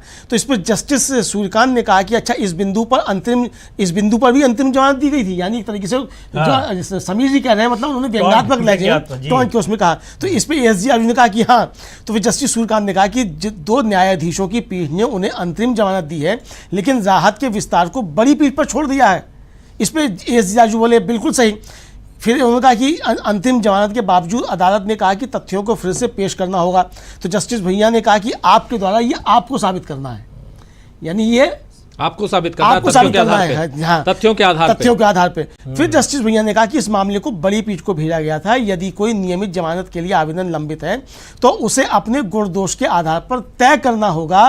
ट्रायल कोर्ट ने पहले ही मंजूरी दे दी है जी, यानी ट्रायल कोर्ट पहले ही उनको जमानत दे चुका है। तो इसका मतलब अब यहाँ ये प्रश्न नहीं उठता है कि वो बड़ी जमानत बेंच को भेजा गया, वो इंटरिम जमानत नहीं है, यानी वो पूर्ण जमानत है। ये एक तरीके से सुप्रीम कोर्ट का कहना है जो समझ में आ रहा है राजीव जी। जी बिल्कुल बिल्कुल बिल्कुल। यहाँ पर मामला जो है वो उसी दिशा में जाता हुआ दिखाई दे रहा है जिस दिशा में हम लोग लगातार बात कर रहे हैं। ये केस बहुत अगर कहें सीबीआई की तरफ से देखा जाए तो केस बहुत कमज़ोर हो चुका है सीबीआई की तरफ से, लेकिन बहुत मजबूत केस है अरविंद केजरीवाल की तरफ से, जहाँ जमानत मिलते हुए यहाँ यानी कि अरविंद केजरीवाल को राहत दिखाई दे रही है। तत्काल क्या कुछ आता है, फैसला क्या आज आएगा या फैसला रख लिया जाएगा और इंतजार करना होगा, ये सारी चीजें हम देखेंगे। लेकिन क्या जमानत आज ग्रांट होगी, क्या जमानत मिलेगी अरविंद केजरीवाल को, बड़ा सवाल है। हम लगातार पिछले घंटे सवा घंटे से हम आप तक ये पहुंचा रहे हैं कि कैसे यहां सुप्रीम कोर्ट में सुनवाई चल रही है और दलीलें पेश की जा रही हैं। पल पल की रिपोर्ट, आप हमारे साथ जुड़े रहिए, बने रहिए और देखते रहिए। हम लगातार आप तक पहुंचा रहे हैं अरविंद केजरीवाल की जमानत याचिका, जिस पर सुनवाई सुप्रीम कोर्ट में सीबीआई ने गिरफ्तार कर रखा है अरविंद केजरीवाल को। ईडी की गिरफ्तारी के एवज में उनको जमानत मिल चुकी है, लेकिन अब सीबीआई की तरफ से भी क्या इस मामले में भी अरविंद केजरीवाल को अगर आज जमानत मिल जाती है तो अरविंद केजरीवाल तत्काल बाहर आ जाएंगे। लेकिन इसमें बहुत सारे ऐसे सवाल सामने आते हैं जहां पर सीबीआई उलझती हुई फंसती हुई दिखाई देती है। और यहां से यह भी दिखता है समीर जी कि कैसे उलझाया जाता है, फंसाया जाता है। अभी चर्चा जो चल रही है इसमें देखिए बहुत अलग अलग दलीलें हैं और साबित करना होगा, गुण दोष के आधार पर प्रूव करना होगा और ये काम करना होगा सीबीआई को। सीबीआई के लिए कह भी रहा है सुप्रीम कोर्ट, जस्टिस भुइयां कह रहे हैं। लेकिन जब बड़ी पीठ को मामला जाता है या 2 जजों के बीच जाता है, वो जमानत अगर दे रखा है और ईडी के मामले में जमानत है तो सीबीआई के मामले में जमानत इसी केस में क्यों नहीं मिलना चाहिए, ये दलील भी दी जा रही है। और ये दलील कौन दे रहा है, ये सवाल कर रहा है, बेंच कर रही है सवाल, बेंच कर रही है। हाँ, ये सबसे महत्वपूर्ण बात यही है कि जो सीबीआई के वकील यानी एएसजी दलीलें दे रहे हैं, सुप्रीम कोर्ट उन दलीलों से सहमत होता नहीं दिखाई पड़ रहा है और वो खुद क्रॉस क्वेश्चंस कर रहे हैं कि ऐसा होने पे ऐसा आपने किया तो उसके पीछे क्या कारण थे। जो कारण आप बता रहे हैं उसको वो उनकी समझ में नहीं आ रहा है। कानून के इतने बड़े जानकार हैं लेकिन वो नहीं समझ पा रहे हैं कि आप कह रहे हैं कि हमने कोर्ट के आदेश पर उन्हें गिरफ्तार कर लिया और उसके लिए वहाँ ऐसे मामलों में मौलिक अधिकारों का वहाँ लागू नहीं होते हैं। कोर्ट पूछ रही है कि भाई आप दिखाइए कहाँ ऐसा कैसे आप किस आधार पर कर सकते हैं। आपने कानून को भी संविधान को भी अपने ही तरीके से उसकी व्याख्या कर ली, इंटरप्रिटेशन कर लिया, हमको भी बता दीजिए आपने कैसे कर लिया। या फिर आप सारी चीज़ों को मान के चल रहे थे कि हम जैसा कर लेंगे वही सारी चीज़ें सही हैं और उसको सुप्रीम कोर्ट भी मान लेगा, वही हाई कोर्ट भी मान लेगा, तो ऐसे तो नहीं होगा। अब यही बातें हैं और इन्हीं को देखकर लग रहा है जो हम लोग लगातार ये उम्मीद जता रहे हैं या हमको संभावना दिखाई पड़ रही है कि सीबीआई का केस बड़ा कमज़ोर दिखाई पड़ रहा है। जो तर्क हमने सुबह अभिषेक सिंघवी के सुने, केजरीवाल के जो वकील हैं अरविंद केजरीवाल के, उनके तर्कों के समय इस तरह से क्रॉस क्वेश्चनिंग जजेस ने नहीं की। इसका मतलब ये था कि वो जो तर्क थे उनके, और अभी कई मामलों में सीधे तौर पर जो कुछ देर पहले अभिषेक मनु सिंघवी ने हस्तक्षेप किया, उन्होंने कहा आप बिल्कुल गलत जानकारी दे रहे हैं सुप्रीम कोर्ट को। तो ये सब चीज़ें ये दिखा रही हैं कि जांच एजेंसियां किस तरह सुप्रीम कोर्ट में अब घिरी हुई हैं, बेनकाब हो रही हैं, और कहीं न कहीं जांच एजेंसियों को भी अब लग रहा है कि वो जो जिस तरह से वो काम कर रही हैं, सुप्रीम कोर्ट भी अब उनकी चीज़ों को समझ चुका है और सीधे तौर पर उनको न सिर्फ लताड़ रहा है बल्कि खिल्ली भी उड़ा रहा है कि आप ऐसा इस तरह से आप काम कर रहे हैं, ये कब तक चलेगा और क्यों कर रहे हैं। ये बहुत ही गंभीर मसला है। बिल्कुल। इस बीच और क्या कुछ हुआ है अमलेंदु जी? बहुत सारी बातें चल रही हैं वहां कोर्ट रूम में, और क्या चल रहा है? और शायद अभिषेक मनु सिंघवी ने 10 मिनट का समय और मांगा है कि 10 मिनट मुझे और बोलने दिया जाए, क्योंकि अभी एडिशनल सॉलिसिटर जनरल अपनी बात रख रहे हैं। वहां पर भी पीएमएलए की भी बात, और पीएमएलए की धारा 19 का जिक्र आया है। क्या कुछ है, जरा बताइए। एक तो ये कि राजीव जी कि उन्होंने कहा कि जब एएसजी राजू ने कहा कि अब ये नहीं कह सकते कि गिरफ्तारी की कोई जरूरत नहीं थी, मैंने आदेश को चुनौती नहीं दी है। सिंघवी ने कहा कि मैं 10 मिनट से ज़्यादा का समय नहीं लूँगा। इस पर एएसजी ने कहा कि मुझको जो है बहुत सारी चीज़ें दिखानी है जो प्राइमा फेसी हैं और मेरिट्स पे हैं, जिनको मैंने अभी एडजस्ट नहीं किया है। इस पर जस्टिस भुइयां ने कहा कि हमें गुणदोष के आधार पर फैसला सुनाना होगा। फिर जस्टिस सूर्यकांत ने कहा कि जमानत पर ज़्यादातर दलीलें आपने उठाई हैं। इस पर एसजी बोले कि मुझे 4-5 चीज़ों की ज़रूरत है, मुझे उन्हें दिखाना है। इस पर जस्टिस कांत ने कहा कि घटनाएं कैसे हुई, किसका मामला है, पैसा, ओबेरॉय होटल, हमने सब पर विचार कर लिया है। तो इस पर एसजी बोले कि एक दलील और ये है कि आरोप पत्र को संलग्न किए बिना क्या वे जमानत के लिए अर्जी दे सकते हैं। ये यानी जो समय मांग रहे थे जस्टिस ये एएसजी साहब, उसको दोनों जजेस ने इनकार कर दिया एक तरीके से कि हमने आपकी सारी बातें सुन ली, घटनाएं कैसे घटी, कौन सा मामला है, पैसा कहां से आया, ओबराय होटल का आप जिक्र कर रहे हैं जहां इतने पैसे गोवा चुनाव के समय खर्च कर दिए गए, 44.5 करोड़ रुपए, ये सब हम देख चुके हैं। इसके बाद आपको और क्या चाहिए, ये कहा जा रहा है। तो कह रहे हैं कि एक और निवेदन है, एक और यहाँ सबमिशन है, और उसके बिना ये जमानत कैसे दे सकते हैं आप, और इसलिए ये आरोप पत्र जो है वो संलग्न या संदर्भित किए बिना क्या जमानत के लिए कोई याचिका दायर हो सकती है, चार्जशीट दायर किए बिना। ये सारी बातें यहाँ कही जा रही हैं। बहुत महत्वपूर्ण यहाँ चर्चा चल रही है, और इस चर्चा नहीं बल्कि कहीं दलीलें पेश की जा रही हैं सुप्रीम कोर्ट में। और कोर्ट में आप जानते हैं, एक साथी हमारे लिख रहे हैं कमेंट बॉक्स में कि आप कोर्ट रूम में क्या कुछ चल रहा है विजुअली दिखाइए। आपको बता दूं कि सुप्रीम कोर्ट में कोर्ट नंबर 1 जहां पर जिसमें सीजेआई बैठते हैं, यानी चीफ जस्टिस ऑफ इंडिया बैठते हैं, उसी की लाइव स्ट्रीमिंग होती है। बाकी लाइव स्ट्रीमिंग की इजाजत नहीं है, इसलिए हम वहां की लाइव स्ट्रीमिंग यानी वहां के अंदर वीडियो हम नहीं दिखा सकते। और लेकिन 1 नंबर जो कोर्ट है जिसमें सीजेआई बैठते हैं, डीवाई चंद्रचूड़, वो हम आप तक तुरंत लेके आते हैं। तो ये आप तक हम सिर्फ टेक्स्ट के जरिए, सिर्फ और सिर्फ वहां जो कुछ चल रहा है वो पल पल की रिपोर्ट वहां के जरिए हम आप तक पहुंचा सकते हैं। विजुअली वहां कोर्ट के माहौल को वो हम आप तक नहीं पहुंचा सकते हैं। माफी चाहूंगा क्योंकि ये इजाजत नहीं है कोर्ट की तरफ से, इसलिए हम आप तक नहीं रख रहे हैं। लेकिन जो कुछ भी कोर्ट रूम में चल रहा है, अरविंद केजरीवाल की इस जमानत याचिका पर जो सुनवाई चल रही है, उसमें आज 5 सितंबर को आज ये तय था कि आज सुनवाई होगी। और सुबह 10:30 बजे के बाद से जैसे ही बेंच बैठी है वैसे ही अरविंद केजरीवाल पे सुनवाई शुरू हो गई है। और लंच ब्रेक के बाद फिर से 2:10 से फिर से सुनवाई शुरू हुई, और लगातार हम आप तक पहुंचा रहे हैं जैसे जैसे बेंचेज बैठी और बैठ करके जैसे सुनवाई शुरू की, क्या दलीलें पेश की जा रही हैं वो हम आप तक सब पहुंचा रहे हैं। आगे भी कुछ दलीलें पेश हो रही हैं। सबसे पहले अमलेंदु जी आपके पास। हाँ राजीव जी, एक तो उन्होंने जो एएसजी राजू साहब है उन्होंने बताया कि इस न्यायालय में आने से पहले ही आरोप पत्र दाखिल कर दिया था, यानी कि जब ये आए यहाँ अपना एप्लीकेशन लेके, अपनी याचिका लेकर, उससे पहले ही ट्रायल कोर्ट में चार्जशीट दाखिल कर दी गई है, ये उन्होंने बताया। और इन्होंने इसको नहीं इसमें संलग्न किया, मतलब उन्होंने ये नहीं बताया अरविंद केजरीवाल ने कि उस चार्जशीट का कॉग्निजेंस ट्रायल कोर्ट ले चुकी है, ये उन्होंने बताया। और वे नहीं चाहते कि न्यायालय से देखे ऐसे कैसे किया जा सकता है।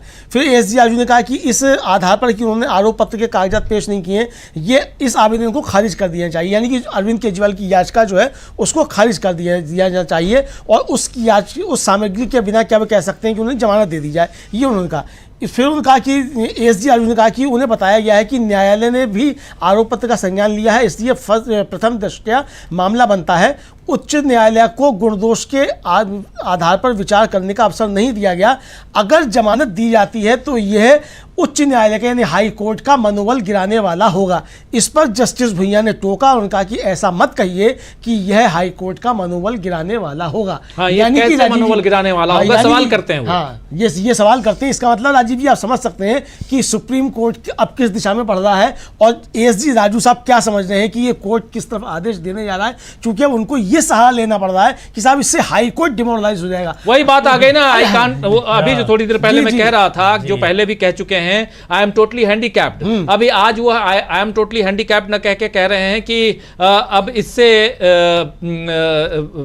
दिक्कत होगी। और हाई कोर्ट की बात, हाई कोर्ट पर क्या असर पड़ेगा, हाई कोर्ट पर असर क्या होगा, हाई कोर्ट के बहुत सारे जो केसेस हैं उस पर सुप्रीम कोर्ट फैसला सुनाता है और वैसे ही ये फैसला यहां भी आ रहा है। और इसमें अगर कह रहे हैं कि इसका क्या असर पड़ेगा एएसजी, तो अपने आप में यह हास्यास्पद है कहीं ना कहीं ये दलील, और बहुत महत्वपूर्ण है। अमलेंदु जी, और क्या हो रहा है? जी राजीव जी, अभी अब वो पंजाब का मैटर आ गया है कि पंजाब का भी इसमें लिंक है, बहुत सारी बातें अब वो एसजी राजू उसमें जोड़ने की कोशिश कर रहे हैं। लेकिन जो सुप्रीम कोर्ट ने राजीव जी सवाल उठा लिए, उन सवालों के जवाब जो है वो एसजी राजू साहब के पास नहीं है। हालांकि वो कह रहे हैं कि वो आर्म ट्विस्टेड मेथड इसमें अपनाया गया और लाइसेंस परमिशन, मतलब वो अब केस क्या है ये बताने की कोशिश कर रहे हैं। हालांकि सुप्रीम कोर्ट की तरफ से कहा जा चुका है कि हम ये समझ चुके कि आपने बताया कि केस क्या है, किसने पैसा दिया, ओबेरॉय होटल क्या है और कौन अरोड़ा है, ये सारी बातें हम सुन चुके हैं। लेकिन फिर भी एएसजी साहब उसको बताने की कोशिश कर रहे हैं राजीव जी। जी, एएसजी बताने की कोशिश कर रहे हैं, लेकिन सुप्रीम कोर्ट कितना सुनता है ये भी दिलचस्प होगा। और सबसे बड़ी बात कि एएसजी लगातार उसमें पंजाब कनेक्शन भी लाने की कोशिश, महादेव नाम से भी कुछ है, महादेव लिक्वर्स के बारे में इन्होंने कहा कि महादेव लिक्वर्स जो है उसके पास पूरा का पूरा होलसेल वो था, लाइसेंस दिया हुआ था, थोक में लाइसेंस दिए गए थे। तो ये सारी चीज़ें हैं और यहाँ पर ताकि उनको यानी आम आदमी पार्टी को ब्राइब दिया जा सके, उनको पैसे दिए जा सके, ये सारी चीज़ें यहाँ रिश्वत देने के लिए उनको दिया गया था। शायद ये सारी बातें यहाँ पर कही जा रही हैं कहीं ना कहीं। इस चीज़ को और इसके केस के अंदर जाकर जो जांच हुई है उसके अंदर जाकर इस केस में जमानत न मिले, सीबीआई जो कस्टडी में है, सीबीआई ने जो इनको गिरफ्तार किया है, जुडिशियल कस्टडी में है, वो न मिले, इसके लिए अब जो कुछ हो सकता है एएसजी आखिरी, अगर कहें आखिरी वार कर रहे हैं या आखिरी दांव चल रहे हैं यहाँ पर एएसजी, ये साफ दिखाई दे रहा है, ये माना जाए समीर जी? जी बिल्कुल। अब चूंकि अब वो सारी अपनी दलीलें दे चुके कि हमने क्यों गिरफ्तार किया, क्या किया, और उस पर कोर्ट का जो ऑब्जर्वेशन है वो भी दिखाई पड़ रहा है उनको, जिस तरह से बार बार उनसे क्रॉस क्वेश्चनिंग हो रही है। ये महत्वपूर्ण बात अभी जो अमलेंदु जी ने बताई कि उनका ये कहना था कि इससे हाई कोर्ट डिमोरलाइज होगा। अब ये तय करना सुप्रीम कोर्ट का काम है कि हाई कोर्ट डिमोरलाइज हो रहा है या लोअर कोर्ट डिमोरलाइज हो रहा है, क्योंकि इन सारे कोर्ट्स का जो मेन कस्टोडियन है वो तो सुप्रीम कोर्ट ही है। उसको आप ये सारी क्या याद दिला रहे हैं ये बातें, और उस पर फिर आपने जब उस केस को खोलने की कोशिश की तो सुप्रीम कोर्ट ने बिल्कुल उसी लहजे में कहा कि ठीक है, ये सारी चीज़ें अब बंद करिए, बहुत सुन लिए हम लोग, इसको जाने दीजिए, आप तो केवल मुद्दे पर आइए, टू द पॉइंट, कि आप टू द पॉइंट बात करिए कि आखिर आपने गिरफ्तार क्यों किया और इनको ज़मानत मिलनी चाहिए या नहीं मिलनी चाहिए। जिस आधार पर आपने गिरफ्तार किया है, ऐसा लग रहा है कि सुप्रीम कोर्ट की बातों से कि उस आधार को वो मानने को तैयार नहीं है कि ये प्रॉपर ग्राउंड था जिस पर अरविंद केजरीवाल को गिरफ्तार किया गया, यानी जो गिरफ्तारी थी वो उसको वैध नहीं मान रहा है सुप्रीम कोर्ट, ऐसा लग रहा है। अब ये तो जब जमानत पर फैसला देगी कोर्ट तभी पता चलेगा कि सुप्रीम कोर्ट ने इसको क्या माना क्या नहीं, लेकिन बातों से जो दलीलें दी जा रही हैं उस पर सुप्रीम कोर्ट के जिस तरह से क्वेश्चनिंग हो रही है लगातार, उससे यही साबित हो रहा है कि वो पहली बात तो इनकी दलीलों को गंभीरता से नहीं ले रही है, और वही दलीलें ये बार बार दे रहे हैं। उसको भी कहा गया कि ठीक है, अब हमने काफी सुन लिया है, अब बहुत एक बात यहाँ पे जो एएसजी कह रहे हैं, शायद अमलेंदु जी और बेहतर बताएंगे। एएसजी कह रहे हैं कि पंजाब राज्य ऐसा है जहां जो इनके नियंत्रण में है, यानी वहां पर आम आदमी पार्टी की सरकार है और हम लोगों को वहां जांच करने की अनुमति नहीं मिल रही है, इजाजत नहीं मिल रही है, ये बात वहां ये आरोप लगा रहे हैं। और ऐसा ही हाल उधर गोवा में कह रहे हैं कि गोवा गोवा में भी कुछ लोग हैं जिनसे जांच करनी है, वो भी नहीं आ रहे हैं। तो फिर इन्होंने जस्टिस शायद भुइयां ने बोला है कि क्या वो इस मामले में गवाह है, ऐसा ही है ना? क्या है जी राजीव, ये है कि एक तो जब एसजी राजू अपनी बात रख रहे थे तो उन्होंने बताया कि कोई महादेव डिस्टिलरी है पंजाब की, वो इसमें ऑक्शन में हिस्सा लेना चाहती थी और चूंकि वो ब्राइब नहीं देना चाहती, मतलब घूस देना नहीं दे रही थी, तो उसको उसमें ऑक्शन में हिस्सा नहीं लेने दिया। ये उनका अपना तरफ था एसजी राजू का। फिर उन्होंने कहा कि जो वहाँ की वर्तमान सरकार है, जो स्टेट गवर्नमेंट है, वो आम आदमी पार्टी की है, तो वो जाँच करने की अनुमति नहीं दे रही है। इसी तरीके से गोवा में कई लोग हैं। इस पर जस्टिस भुइयां ने पूछा कि क्या वो लोग इस मामले में गवाह हैं, तो इस पर एसजी बोले कि नहीं, वो गवाह नहीं है, लेकिन गोवा में लोग तब तक बयान देने के लिए नहीं आए जब तक कि उन्हें गिरफ्तार नहीं कर लिया गया। अरविंद केजरीवाल को जब तक गिरफ्तार नहीं किया गया, जब तक वो गिरफ्तार नहीं कर लिया गया, तब तक वो बयान देने के लिए नहीं आए। मतलब कि बयान के लिए, जांच के लिए गोवा के लोगों को भी इसमें शामिल करना था और वो नहीं आ रहे थे। जब अरविंद केजरीवाल को हमने गिरफ्तार कर लिया तब वो लोग बयान देने के लिए, जांच में साथ देने के लिए आ गए। मतलब अपने आप में ये दर्शाने के लिए कि हमने, देखिए, एक केस की जांच करने की शुरुआत की, लेकिन यहाँ पर चूंकि अरविंद केजरीवाल जब तक गिरफ्तार नहीं हुए तब तक कोई आया नहीं। गोवा से खासकर हम बुला रहे थे और उधर पंजाब में आम आदमी पार्टी की सरकार है, वो जांच में मदद नहीं कर रही है, ये सीधे शब्दों में कहना है एएसजी का। लेकिन जस्टिस भुइयां जो हैं वो सवाल कर रहे हैं कि आप जिन लोगों का जिक्र कर रहे हैं, क्या वो इसमें गवाह हैं इस केस में? तो इनका कहना है नहीं, वो गवाह नहीं हैं। लेकिन ये तब तक नहीं आए, हम पूछना चाह रहे थे, बुलाना चाह रहे थे जांच के लिए, तब तक नहीं आए जब तक कि हम गिरफ्तार नहीं किए। तो गवाह होना और जांच के लिए किसी से भी आप जाते हैं रोड पे, आप किसी से पूछते हैं कि ये रास्ता कहाँ है या ये जगह कहाँ है, वो एक पूछताछ है। लेकिन आप पूछते हैं। लेकिन एक दूसरी बात जो इंपॉर्टेंट है वो ये है कि क्या यहाँ से आप हमारे गवाह हैं, विटनेस हैं, जो केस है उस केस के विटनेस हैं, आप उस केस को आप जानते हैं किसी न किसी रूप में? तो वो नहीं है, ना वो गोवा के लोग हैं और ना ही वो पंजाब के लोग हैं। ये सवाल पूछा गया और इसका जवाब नहीं में मिला है एएसजी की तरफ से। ये एक इंपॉर्टेंट है। और राजीव जी, एएसजी ने कहा कि अगर वो बाहर आ जाएंगे तो गवाह मुकर जाएंगे। ये एएसजी का तर्क था कि अगर अरविंद केजरीवाल बाहर आ जाएंगे तो गवाह मुकर जाएंगे, और यही हलफनामा सीबीआई ने दाखिल भी किया था। इस पर सिंघवी ने खड़े हुए, सिंघवी ने उसको खंडन करते हुए कहा कि उनका कहना है कि जब आरोप पत्र दाखिल हो चुका है तो जमानत नहीं दी जा सकती। अगर ये सही है तो अभियोजन पक्ष तय करेगा कि आरोप पत्र कब दाखिल करना है और अनिश्चित काल के लिए संज्ञान में देरी करेगा। वह व्यक्ति जमानत नहीं मांग सकता। फिर सिंघवी ने कहा कि जब तक ट्रायल कोर्ट संज्ञान नहीं ले लेता मुझे आरोप पत्र की प्रति नहीं मिल सकती। मुझे डर है कि अगर ये देश का मुझे डर है कि ये देश का कानून नहीं है कि वो जमानत नहीं मांग सकता। ये नया कानून है जिस पर बहस हो रही है। मैं इच्छुक व्यक्तियों द्वारा इस पर बहस को समझ सकता हूँ, लेकिन सीबीआई नहीं समझ सकती। ये अभिषेक मनु सिंघवी ने कहा। यानी राजीव जी की जो सिंघवी का कहना है, वो जो हम लोग लगातार इस पर चर्चा कर रहे हैं, वो बात यही है कि यानी आपने कह दिया कि साहब वो संज्ञान ले लिया है उसने कोर्ट ने, तो अब जमानत नहीं मांगी जा सकती। ये कौन सा नया कानून है? ऐसे किसी कानून में तो है नहीं। हम लोग भी मतलब जितनी रिपोर्टिंग की है राजीव जी, लंबे समय तक मैंने भी की है, तो हमने तो कहीं इस तरह का कानून नहीं पढ़ा कि अगर कॉग्निजेंस ले लिया है कोर्ट ने तो जमानत नहीं मांगी जा सकती। लेकिन एएसजी का जो मतलब ये सीबीआई का जो तर्क है, वो तर्क ये चूंकि कॉग्निजेंस ले लिया है, वहाँ चार्जशीट दाखिल हो गई है, तो अब जमानत नहीं मांगी जा सकती। ये कौन सा तर्क है इस तरीके का? ये तो है कि भाई अगर 90 दिन तक आप चार्जशीट दाखिल नहीं करते फौजदारी केसों में, इस तरीके की चीज़ें तो आती हैं कि अगर आप चार्जशीट दाखिल नहीं हुई है तो उसको स्वतः वो हकदार हो जाता है जमानत का। इस तरह की चीज़ें हैं। लेकिन यहाँ तो सुप्रीम कोर्ट जब खुद कह चुका है, सीबीआई खुद कह चुके हैं कि जमानत, क्योंकि चार्जशीट दायर हो गई है इसलिए आप जमानत नहीं मांग सकते। ये किस देश की बात कर रहे हैं? कानून के जानकार हम भी हैं, और उसके बाद आप कौन सा कानून, कौन सा पाठ पढ़ा रहे हैं हमको? ये बात यहाँ अभिषेक मनु सिंघवी कह रहे हैं हस्तक्षेप करते हुए। बहुत महत्वपूर्ण बात यहाँ पे कि आप चूंकि चार्जशीट दे भी नहीं रहे हैं, आप चार्जशीट में, आरोप पत्र में आपने मेरे बारे में क्या आरोप लगाया है वो मुझे मिलना चाहिए, ये हमारा अधिकार है, लेकिन आप वो भी नहीं दे रहे हैं। ये सारी बातें यहां रखते हुए अभिषेक मनु सिंघवी, एक जबरदस्त बहस चल रही है दोस्तों सुप्रीम कोर्ट में, और उसमें अभिषेक मनु सिंघवी इधर से अरविंद केजरीवाल की तरफ से और दूसरी तरफ से हैं ASG additional solicitor general SB Raju, जो अपनी बात रख रहे हैं। लेकिन बहुत फंसे हुए एसबी राजू यहां नजर आते हैं, क्योंकि एसबीआई का पक्ष वो रख रहे हैं, सीबीआई का पक्ष रहे, माफी चाहूंगा, सीबीआई का, सेंट्रल ब्यूरो ऑफ इन्वेस्टिगेशन का वो पक्ष रख रहे हैं और जिसने गिरफ्तार किया है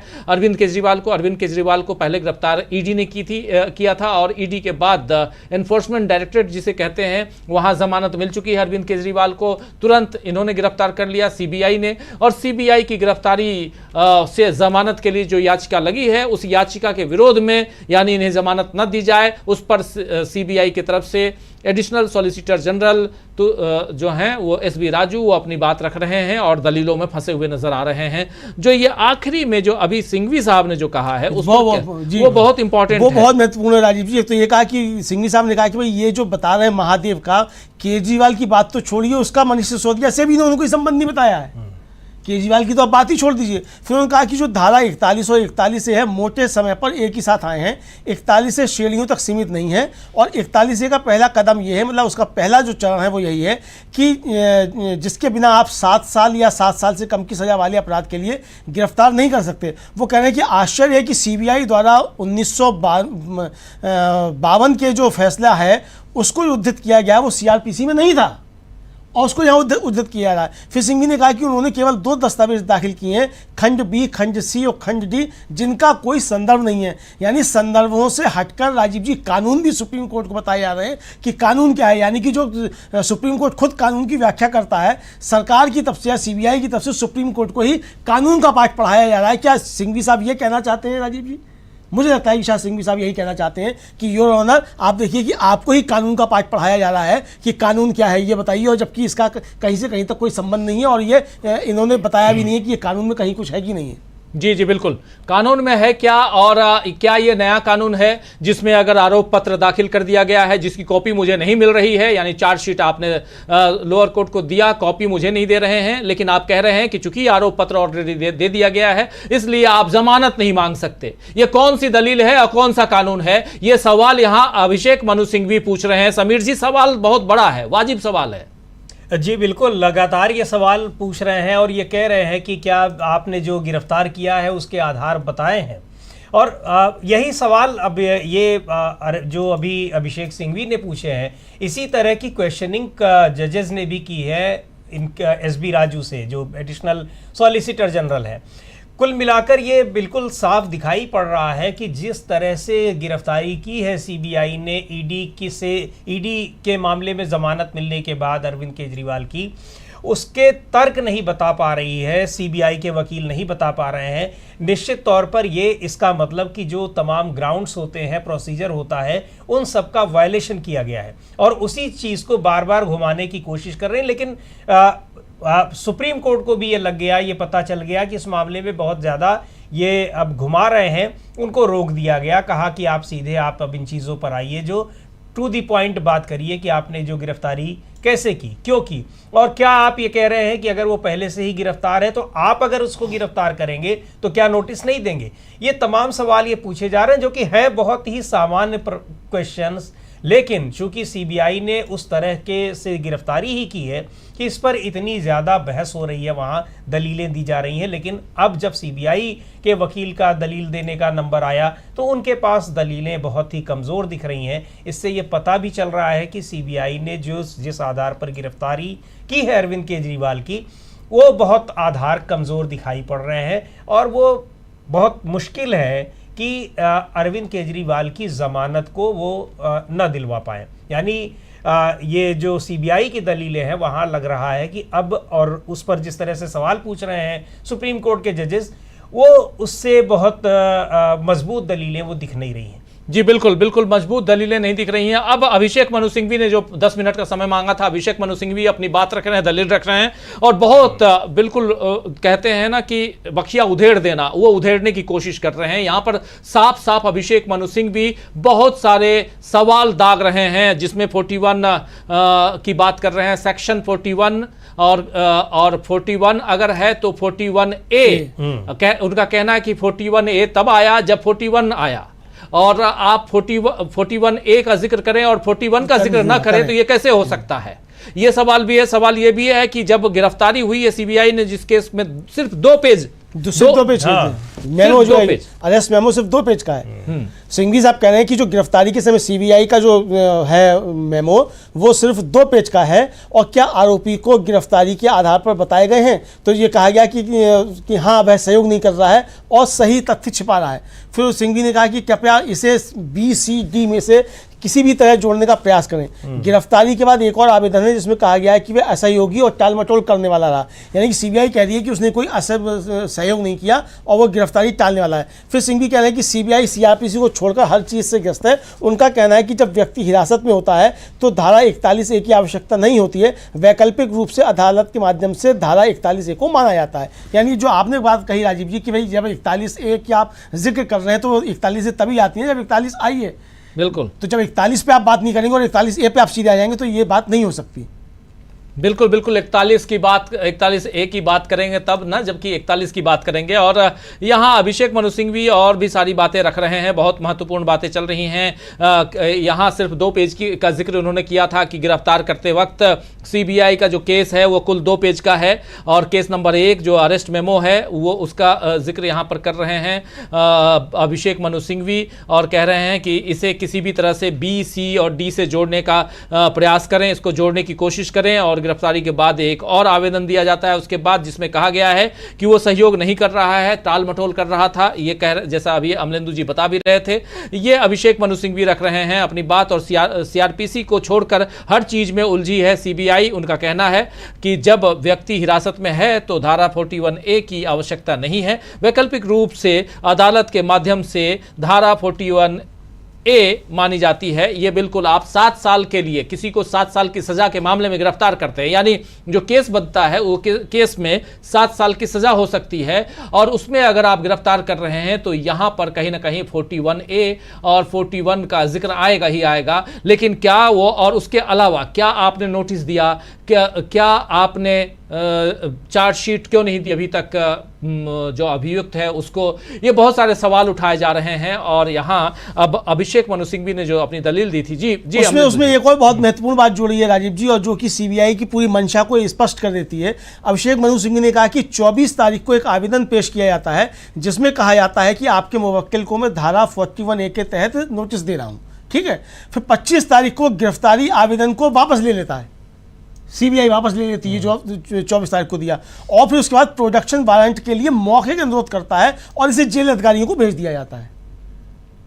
यानी कि आपने जो दिया वो आपने वापस ले लिया और फिर आपने उठाकर प्रोडक्शन वारंट दिया, यानी पूछताछ के लिए दिया, और फिर आप गिरफ्तार कर लेते हैं बिना कोई कारण बताए हुए, बिना कोई नोटिस दिए हुए। यहाँ इसके मतलब जो अभिषेक मनु सिंघवी जो साबित करना चाहते हैं कि ये इंश्योरेंस अरेस्ट है, वो सारी दलीलें राजीव जी वही अभिषेक मनु सिंघवी यहाँ बता रहे हैं।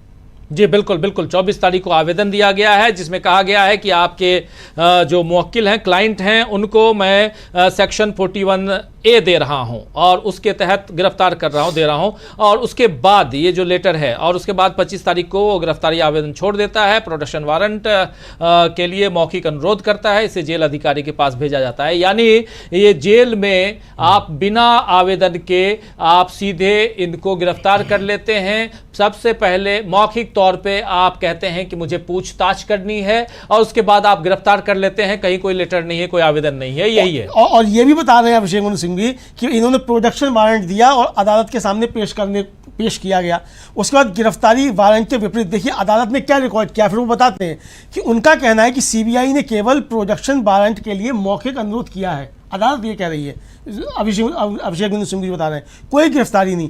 अगले दिन जब उसे लाया जाता है तो दूसरे सत्र में अदालत में गिरफ्तार कर लेते हैं। यानी प्रोडक्शन वारंट में अदालत में ही आप गिरफ्तार कर लेते हैं, और आप अभियुक्त को नहीं बता रहे हैं कि आपको क्यों गिरफ्तार किया जा रहा है। ये बहुत महत्वपूर्ण बात राजीव जी यहाँ रखी गई है, यानी किस तरीके से ये इंश्योरेंस अरेस्ट है। और राजीव जो विपक्ष आरोप लगा रहा है, एक तरीके से वो अदालत के अंदर वो सारी चीज़ें पहुँच रही हैं कि किस तरीके से ईडी और सीबीआई को विपक्षी दलों के नेताओं को परेशान करने के लिए फर्जी मुकदमे तैयार किए गए। एक तरीके से अभिषेक मनु सिंघवी इस बात को सुप्रीम कोर्ट को बता रहे हैं राजीव जी। बिल्कुल बिल्कुल बिल्कुल, ये बहुत इंपॉर्टेंट पहलू पे बात चल रही है। और यहाँ अब अपनी बात अभिषेक मनु सिंघवी, उन्होंने 10 मिनट का समय मांगा था और उस पर बात चल रही है, चर्चा चल रही है। अभिषेक मनु सिंघवी सिंघवी की जो बात है, जो दलीलें हैं, समीर जी जरा आपसे भी समझना चाहता हूं, क्या यहां से अरविंद केजरीवाल के केस में सीबीआई को उलझाती हुई दलीलें लग रही हैं?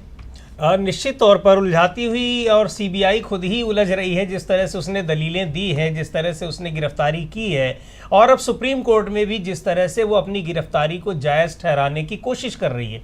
कह रही है कि हमने इस मामलों में ये कोर्ट का आदेश है और ऐसे में कोई मौलिक अधिकार लागू नहीं होता है और हमने गिरफ्तार कर लिया। वही वो कह रहे हैं कि आप कोर्ट के सामने आपने किस तरह से उनको लाया गया है, पेशी पे आए हुए हैं और आप वहीं उसको गिरफ्तार कर ले रहे हैं। एक मामले में आपको पता है कि उनको ज़मानत मिलने वाली है और तब तक आप 2 साल से शांत बैठे हुए हैं, अचानक आप पहुंचते हैं और उस गिरफ्तार कर लेते हैं। उसके लिए ना तो उस व्यक्ति को नोटिस दिया गया है और ना ही कोई उसको सूचना दी गई है। तो ये बिना किसी को गिरफ्तारी का कारण बताए आप अगर गिरफ्तार करते हैं, नहीं गिरफ्तार किया जा सकता है। ये उसका मौलिक अधिकार होता है कि किसी व्यक्ति को अगर गिरफ्तार कोई भी जांच एजेंसी अगर कर रही है तो उसको ये बताना पड़ता है कि आपको क्यों गिरफ्तार किया जा रहा है, कुछ एक अपवादों को छोड़कर। कम से कम इस मामले में वो उस तरह के अपवाद नहीं होते हैं। और ऐसे में जब सीबीआई ये दलील दे रही है कि हमने इसलिए गिरफ्तार कर लिया क्योंकि कोर्ट से आदेश मिला हुआ था और कोर्ट में ये नहीं लागू होता है, तो उसी बात को ये कोर्ट ने भी उस पर सवाल उठाए और अभिषेक मनु सिंघवी भी सवाल उठा रहे हैं कि किस तरह से उसमें कानून की जो प्रक्रिया है, कानूनी प्रक्रिया है, उसका कैसे वायलेशन हुआ है, कैसे उसका उल्लंघन हुआ है। तो सीबीआई जो आधार बता रही है और उसका कारण नहीं बता पा रही है, तो निश्चित तौर पर उसने जिस तरह से एक जाल बुना गिरफ्तारी के लिए, अब उसी अपने बुने हुए जाल में जब उसको बताना पड़ रहा है कि आपने कैसे गिरफ्तार कर लिया, तो उसमें उलझी हुई दिखाई पड़ रही है। और ये अब सारे सवाल उससे कोर्ट के बीच में कोर्ट के जजेस भी पूछ रहे हैं और जो विरोधी पक्ष के वकील हैं वो भी पूछ रहे हैं। बिल्कुल, दोनों पूछ रहे हैं और अभिषेक मनु सिंह भी अपनी दलील दे रहे हैं। आगे क्या कुछ हो रहा है, क्योंकि अब लगातार अभी भी 1.25 घंटे की चर्चा, यहां दलीलें पेश की जा चुकी हैं। सुप्रीम कोर्ट में लंच के बाद 1.25 घंटे इसी पर अरविंद केजरीवाल के मामले पर लगातार चर्चा, और उसमें कहीं ना कहीं अब सीबीआई यहां पर फंसती हुई नजर आ रही है। क्या अरविंद केजरीवाल को आज जमानत मिल जाएगी? बड़ा सवाल है, लेकिन बहुत बड़ा फैसला आ भी सकता है। अभी क्या कुछ चल रहा है कोर्ट में, जरा फिर से चलते हैं। अमलेंदु उपाध्याय जी, आपके पास आना चाहता हूं। क्या कुछ चल रहा है, क्या कुछ कहा जा रहा है, क्या दलीलें? हाँ, उन्होंने कहा कि अभिषेक मनु सिंघवी ने कहा कि माननीय जो जस्टिस हैं, मतलब जो सुप्रीम कोर्ट के जज हैं, वो किसी भी निर्णय को इस तरह से नहीं पढ़ेंगे कि धारा 41 और धारा 41A CRPC जो उसको रद्द कर दे। अब आदेश में ये टाइपो, कहते हैं कि वो ये अनजाने में ही गलती नहीं थी, ये जानबूझकर किया गया था, यह कोई टाइपो एरर नहीं थी, जो कि कहा था टाइपो एरर ASG राजू ने। तो अभिषेक मनु सिंघवी कह रहे हैं कि ये टाइपो एरर नहीं थी, ये बाकायदा जानबूझकर की गई जो थी वो गलती थी, यानी कि इसको जानबूझकर किया गया, ये गलती नहीं थी। इस पर जस्टिस सूर्यकांत ने कहा कि इस जमानत मामले में पूरा दिन लग गया, यानी कि आज पूरा एक चीज और भी है जो अभी जब शुरुआत की थी SB राजू ने, एडिशनल सॉलिसिटर जनरल ने, और बार बार जो सांप सीढ़ी वाली बात आ रही थी, वो लोअर कोर्ट में ले जाने की बात कर रहे थे, उस पर भी ये अभिषेक सिंघवी कह रहे हैं कि वापस ट्रायल कोर्ट में क्यों नहीं जाना चाहिए, ये हम बता रहे हैं। अब ये अपने आप में बड़ी महत्वपूर्ण होगी कि पहले तो उलझाने की कोशिश की है कि इसको पहले उसमें ट्रायल कोर्ट में ले जाइए, हाई कोर्ट में। अब सिंघवी बता रहे हैं कि उसको क्यों नहीं जाना चाहिए। तो वास्तव में बड़ी दिलचस्प, और ये जो कह रहे हैं कि पूरा दिन लग गया, तो दिन तो लग गया, लेकिन इसमें तमाम कानूनी बारीकियां भी सामने आ रही हैं और ये भी पता लग रहा है कि जांच एजेंसियां किस तरह से किसी को अगर चाहें तो उसको गिरफ्तार कर सकती हैं, परेशान कर सकती हैं। ये तो मामला एक राज्य के मुख्यमंत्री का है। अगर किसी सामान्य व्यक्ति का होता और उसको ऐसे किया गया होता, तो वो सुप्रीम कोर्ट तक आकर कैसे इस तरह से दलीलें अपनी दे पाता या सीबीआई की गिरफ्तारी से अपने को बचा पाता। बिल्कुल सही कह रहे हैं, लेकिन जस्टिस सूर्यकांत का ये बयान, ये जो उनकी बात है, बहुत महत्वपूर्ण है, जो कह रहे हैं कि इस बेल मैटर में, इस जमानत वाली याचिका में पूरा दिन लग गया। ये जो कह रहे हैं आखिर में बहुत महत्वपूर्ण बात कह रहे हैं, और हो भी ना क्यों नहीं लगे, क्योंकि अगर इसकी सुनवाई टालते रहेंगे, टलती जाएगी, तो कभी ना कभी इस पर चर्चा तो होगी। लेकिन जो दलीलें यहाँ सॉलिसिटर एडिशनल सॉलिसिटर जनरल कर रहे थे, राजू दे रहे थे, उन दलीलों पर गौर फरमाने की ज़रूरत है और उसमें कैसे फंसे हुए नज़र आ रहे थे, क्योंकि यहाँ 41 सीआरपीसी की धारा 41 और 41A और इसके इर्द गिर्द जैसे उधर पीएमएलए धारा जो है 45 का जिक्र आता है बार बार, वैसे ही यहाँ पर 41 का जिक्र आता है और अभिषेक मनु सिंघवी ने अपनी बात बड़ी मुस्तैदी के साथ रखी है। और भी कुछ है अमलेंदु जी, इसमें क्या चल रहा है? जी राजीव जी, अभी संपर्क नहीं हो पा रहा है, संपर्क होता है तभी मैं आपको फिर बताता हूँ। अभी तक मेरे पास सूचना यही है कि जस्टिस सूर्यकांत ने कहा कि ये पूरा मैटर जो है इसने पूरा दिन ले लिया, इस एक बेल मैटर ने एक जमानत के मामले में पूरा दिन ले लिया, ये जस्टिस सूर्यकांत ने कहा। बहरहाल बड़ी दिलचस्प राजीव जी बहस हुई है, दोनों पक्षों की तरफ से दिलचस्प तथ्य रखे गए हैं। एएसजी राजू साहब खुद अपनी दलीलों में अभिषेक मनु सिंघवी को सच साबित करते हुए दिखाई पड़े हैं बार बार। अदालत की तरफ से बहुत सख्त टिप्पणियां, एक तरीके से कहा जाए बहुत सख्त सवाल जो है वो सीबीआई से पूछे गए हैं और बहुत सारे सवाल किए गए हैं कि आपको क्या अधिकार है और क्या नहीं। सबसे महत्वपूर्ण राजीव जी जो सुप्रीम कोर्ट की टिप्पणी है वो ये है कि वो अरविंद केजरीवाल जुडिशियल कस्टडी में थे, वो कोई फ्री व्यक्ति नहीं थे कि आप जाएं उनको नोटिस पकड़ा दें और जाकर के आप गिरफ्तार कर लें। यानी वो आपकी गिरफ्तारी के लिए फ्री नहीं थे। अगर वो जेल में भी थे तो जेल में क्यों थे?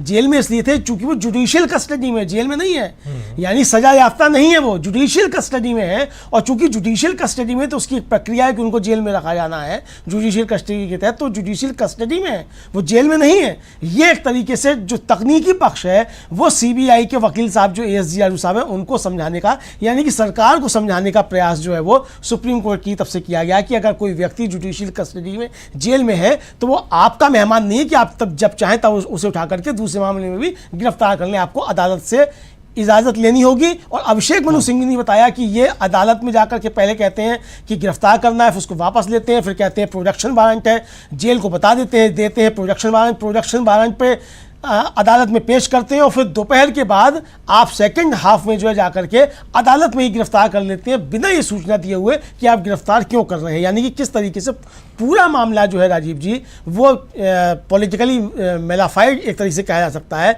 कि पूरी तरीके से राजनीति केंद्रित है। और अभिषेक मनु सिंघवी बार बार इसको यही साबित करने की कोशिश कर रहे हैं कि ये इंश्योरेंस अरेस्ट है। हाईकोर्ट में भी उन्होंने यही दलील दी थी और यहाँ भी उन्होंने पिछली बार भी जब दलील थी तब भी और आज भी जब वो दलील दे रहे हैं, उसका कुल मिलाकर के अर्थ यही है कि ये सरकार को एक तरीके से या जो भी ईडी और सीबीआई के पॉलिटिकल बॉसेस हैं उनको खुश करने के लिए इंश्योरेंस अरेस्ट की गई है। जी जी बिल्कुल, अभिषेक मनु सिंघवी ने कुछ समय और मांगा है, कुछ मिनट और मांगा है। और जैसा अभी हमारे साथी समीर जी बता रहे थे अमलेंदु जी से पहले, और उन्होंने कहा है कि अब मैं ये बताना चाहता हूँ कि आखिर इस मामले को दोबारा ट्रायल कोर्ट में भेजने की ज़रूरत क्यों नहीं है, यानी इसको ट्रायल कोर्ट में नहीं भेजना चाहिए, ये मैं यहाँ साबित करने की कोशिश अपनी दलीलों के जरिए करना चाहता हूँ। इसके लिए मुझे कुछ मिनट और चाहिए, और क्या कुछ मिनट शायद दे दिए गए हैं, कुछ मिनट अब आगे क्या दलील सिंघवी साहब दे रहे हैं ये देखना दिलचस्प होगा, क्योंकि दिन भर का समय लग गया। और कह भी रहे हैं जस्टिस सूर्यकांत की एक बेल मैटर में, एक बेल के मामले में, जमानत के मामले में हम दिन भर बैठ गए हैं, इतनी बहस हो गई, इतनी दलीलें पेश कर दी गई, तथ्यों के आधार पर, बिना तथ्यों के, बातचीत क्या जो भी है वहाँ पे। हालांकि कोर्ट सिर्फ और सिर्फ तथ्यों के आधार पे ही फैसला सुनाता है, यही सुनते आए हैं हम। क्या यहां भी वही होगा, ये एक बहुत इंपॉर्टेंट है। लेकिन यहां कह रहे हैं साफ साफ अभिषेक मनु सिंघवी कि हम चाहते हैं, हम बताना चाहते हैं कि यह लेकिन अब जो है वो एक बड़ी बात यहां आ रही है कि 2-3 इंपॉर्टेंट बातें यहां आप तक हम रखना चाहते हैं। और वो सबसे पहले क्या वहां कोर्ट रूम से क्या चल के आ रहा है, उठ के आ रहा है। 5 जुलाई की बात है, 5 जुलाई का जिक्र भी आया इसमें, अभिषेक मनु सिंघवी ने 5 जुलाई का जिक्र किया है। उसके अलावा कह रहे हैं कि जब मुझे हाई कोर्ट से नोटिस मिला 5 जुलाई को, अंतरिम जमानत के मुद्दे पर गुण दोष के आधार पर सुनवाई हुई, 29 को नियमित जमानत पर पूरे दिन बहस और आदेश सुरक्षित रख लिया गया था। ये 29 जून की बात है और 5 जुलाई का जिक्र है। ये ईडी के मामले में वहां बात हो रही है। लेकिन इसके आगे जो है वो अभिषेक मनु सिंघवी और भी बात रख रहे हैं, और जो 2-3 बातें अभिषेक मनु सिंघवी रखना चाह रहे थे उसी में, और कह रहे हैं कि यहाँ पर खासकर कि क्या अमलेंदु जी कुछ है राजीव, ऑर्डर रिजर्व कर लिया गया है, एक तो ये सूचना है। चलिए, बहुत बड़ी खबर कि ऑर्डर इज रिजर्व्ड और फैसला इस पे मंगलवार को आएगा। ट्यूसडे को फैसला आएगा। ट्यूसडे यानी तारीख कौन सी है?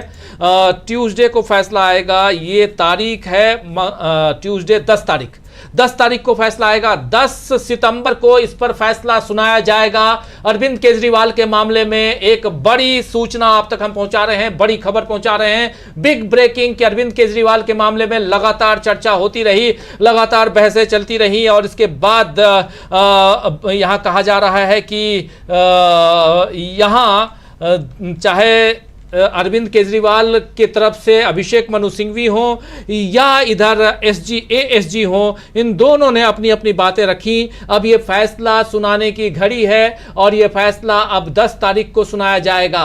एक बड़ी खबर, 10 तारीख मंगलवार को सुप्रीम कोर्ट अरविंद केजरीवाल की जमानत पर फैसला सुनाएगा। जमानत मिलती है या नहीं मिलती है उसका इंतजार हम सबको रहेगा। लेकिन आज दिन भर, और कह भी रहे थे अभी यहाँ जस्टिस सूर्यकांत की एक बेल के मामले में हम लोगों को दिन भर बैठना पड़ गया, ये सारी बातें हो रही थी। जरा जल्दी एक कमेंट चाहूंगा समीर जी। जी बिल्कुल, और ये जो दलीलें दोनों तरफ से पेश की गई, सही बात है। आज पूरा का पूरा दिन एक जमानत के मामले में सुनवाई पर लग गया और अब उस पर फैसला आएगा। लेकिन जिस तरह से दलीलें दी गई हैं तो ये लगता है कि अरविंद केजरीवाल को अब जमानत मिलने की उम्मीदें बढ़ गई हैं, क्योंकि एएसजी की जो दलीलें थी उन पर सुप्रीम कोर्ट के दोनों जजेस ने जिस तरह से लगातार सवाल उठाए, क्रॉस क्वेश्चनिंग की, ये लग रहा था कि शायद वो गिरफ्तारी का जो तौर तरीका उन्होंने अपनाया था उससे वो प्रभावित नहीं दिखाई पड़ रहे हैं, उससे कन्विंस्ड नहीं दिखाई पड़ रहे हैं। जी आखिर में जो बात हुई है यही कही गई है कि मुझे कंसीडर किया जाए, जमानत दे दी जाए, क्योंकि इस केस में सबको जमानत दे दी गई है। और इस पर एएसजी ने कहा है कि जितने भी को एक्यूज्ड हैं वो सब ट्रायल कोर्ट गए थे और इनको भी ट्रायल कोर्ट जाना चाहिए। ये कोई स्पेशल पर्सन नहीं है, इनको स्पेशली आप यहां से जमानत ग्रांट मत कीजिए, ये एएसजी ने कहा है। और यहां ये मामला, इसके बाद सुप्रीम कोर्ट के दोनों जजों की पीठ ने यह कहा कि चलिए इनफ, अब बहुत बातें हो गई, अब यहां से अब फैसला सुनाने की घड़ी, हम फैसला अभी सुरक्षित रखते हैं। मंगलवार को, कमिंग ट्यूसडे 10 सितंबर को हम इस पर फैसला सुनाएंगे और तब तक हमें और आपको इजाजत दीजिए, ये कहकर बेंच उठ गई। लेकिन अमलेंदु जी, बहुत इंपॉर्टेंट आपसे भी जानना चाहता हूं कि क्या लगता है, चलिए अब तो चूंकि फैसले की घड़ी है, क्या जमानत मिलेगी? राजीव जी, मुझे लगता है जमानत का ये शायद गिरफ्तारी ही अवैध घोषित हो जाएगी, क्योंकि जिस तरीके से सवाल किए गए माननीय सुप्रीम कोर्ट की तरफ से और ये पूछा गया कि आपने इनको गिरफ्तार जब किया तो आपने ये दिया कि नहीं दिया। 41A की बात हुई, 41A की धारा 2 की बात हुई, फिर 41 की धारा 41 के clause A, B, C, D की बात हुई, सारी सब पे जो बात हुई। और फिर जो सुप्रीम कोर्ट ने ये कहा कि ये फ्री नहीं थे, ये जुडिशियल कस्टडी में थे, आपने इनको गिरफ्तार कैसे कर लिया। ये जो महत्वपूर्ण सवाल है राजीव जी, मुझे लगता है कि इस महत्वपूर्ण सवाल पे जो सुप्रीम कोर्ट ने कहा कि ये फ्री व्यक्ति नहीं था, ये जुडिशियल कस्टडी में था, आपने गिरफ्तार कैसे कर लिया, इस पे मुझे लगता है कि इसी पे ये गिरफ्तारी ही अवैध घोषित कर दी जाएगी। चूंकि सुनवाई जो है वो गिरफ्तारी और जमानत दोनों पे साथ साथ हुई है और उनका जो दबाव है पूरा एक तरीके से देखा जाए एएसजी का, वो ये है कि साहब जमानत के लिए इनको ट्रायल कोर्ट फिर से भेज दिया जाए। तो अगर गिरफ्तारी ही अवैध घोषित हो जाएगी सुप्रीम कोर्ट से, तो फिर जमानत के लिए ट्रायल कोर्ट जाने का कोई औचित्य ही नहीं रह जाएगा। साफ सी बात ये राजवी, तो मुझे लगता है कि मंगलवार को जब फैसला आएगा तो अरविंद केजरीवाल की सीबीआई द्वारा गिरफ्तारी सुप्रीम कोर्ट अवैध घोषित कर देगा और इसमें दूसरी बड़ी बेंच को भेजने का भी कोई मसला नहीं होगा, जैसा कि ईडी के केस में था। चूंकि यहाँ चीजें एकदम से स्पष्ट है, सीबीआई के हाथ में अभी भी कुछ नहीं है और जो कि एएसजी राजू ने अपनी दलीलों में भी स्वीकार किया कि उनके हाथ में अभी कुछ नहीं है। बिल्कुल, order reserved, thank you, see you on Tuesday, ये कहकर यानी आदेश, अब फैसला या आदेश सुरक्षित है, धन्यवाद आप सबको और अब मिलते हैं मंगलवार को, ये कहकर दोनों जजों की बेंच जो है उठ गई है और ऑर्डर को रिजर्व कर लिया गया है। फैसला सुनाया जाएगा मंगलवार को सुबह सुबह सुबह हम आप तक रहेंगे ही और आपको उस फैसले की घड़ी और फैसले में क्या कुछ आता है वो सब कुछ बताएंगे। आज दिन भर हम अरविंद केजरीवाल की जो ये खबर और उसमें भी जमानत याचिका पर जो सुनवाई चल रही थी वो हम आप तक पहुंचा रहे थे। उधर 2 जजों की बेंच थी, इधर 3 पत्रकारों की छोटी सी बेंच जो आप तक पहुंचा रही थी। लेकिन आप तमाम साथी जो हजारों लाखों की संख्या में इस कार्यक्रम को देखते रहे, आप सबको भी बहुत शुक्रिया अदा करता हूं कि आप लोग जुड़े रहे और लगातार हम लोगों की बातों को बहुत गंभीरता से सुनते रहे। जो कुछ चल रहा था हमारी कोशिश यही कि जो उधर कोर्ट रूम में चल रहा है शब्दशः आप तक पहुंचाएं, दलीलें क्या पेश की जा रही हैं वो आप तक पहुंचाएं, वही करने की कोशिश करते रहे। तो बहुत बहुत शुक्रिया, आप लोगों ने ध्यानपूर्वक हम सबको सुना, इसके लिए बहुत शुक्रिया। और हमारे दोनों साथी समीर जी और अमलेंदु जी, आप दोनों का भी बहुत बहुत शुक्रिया, बहुत शुक्रिया, धन्यवाद आप तमाम साथियों। थोड़ी देर बाद यानी 7 बजे मिलूंगा न्यूज पॉइंट में और बाकी तमाम खबरों के साथ आप जुड़े रहिए, देखते रहिए डीवी लाइव। नमस्कार।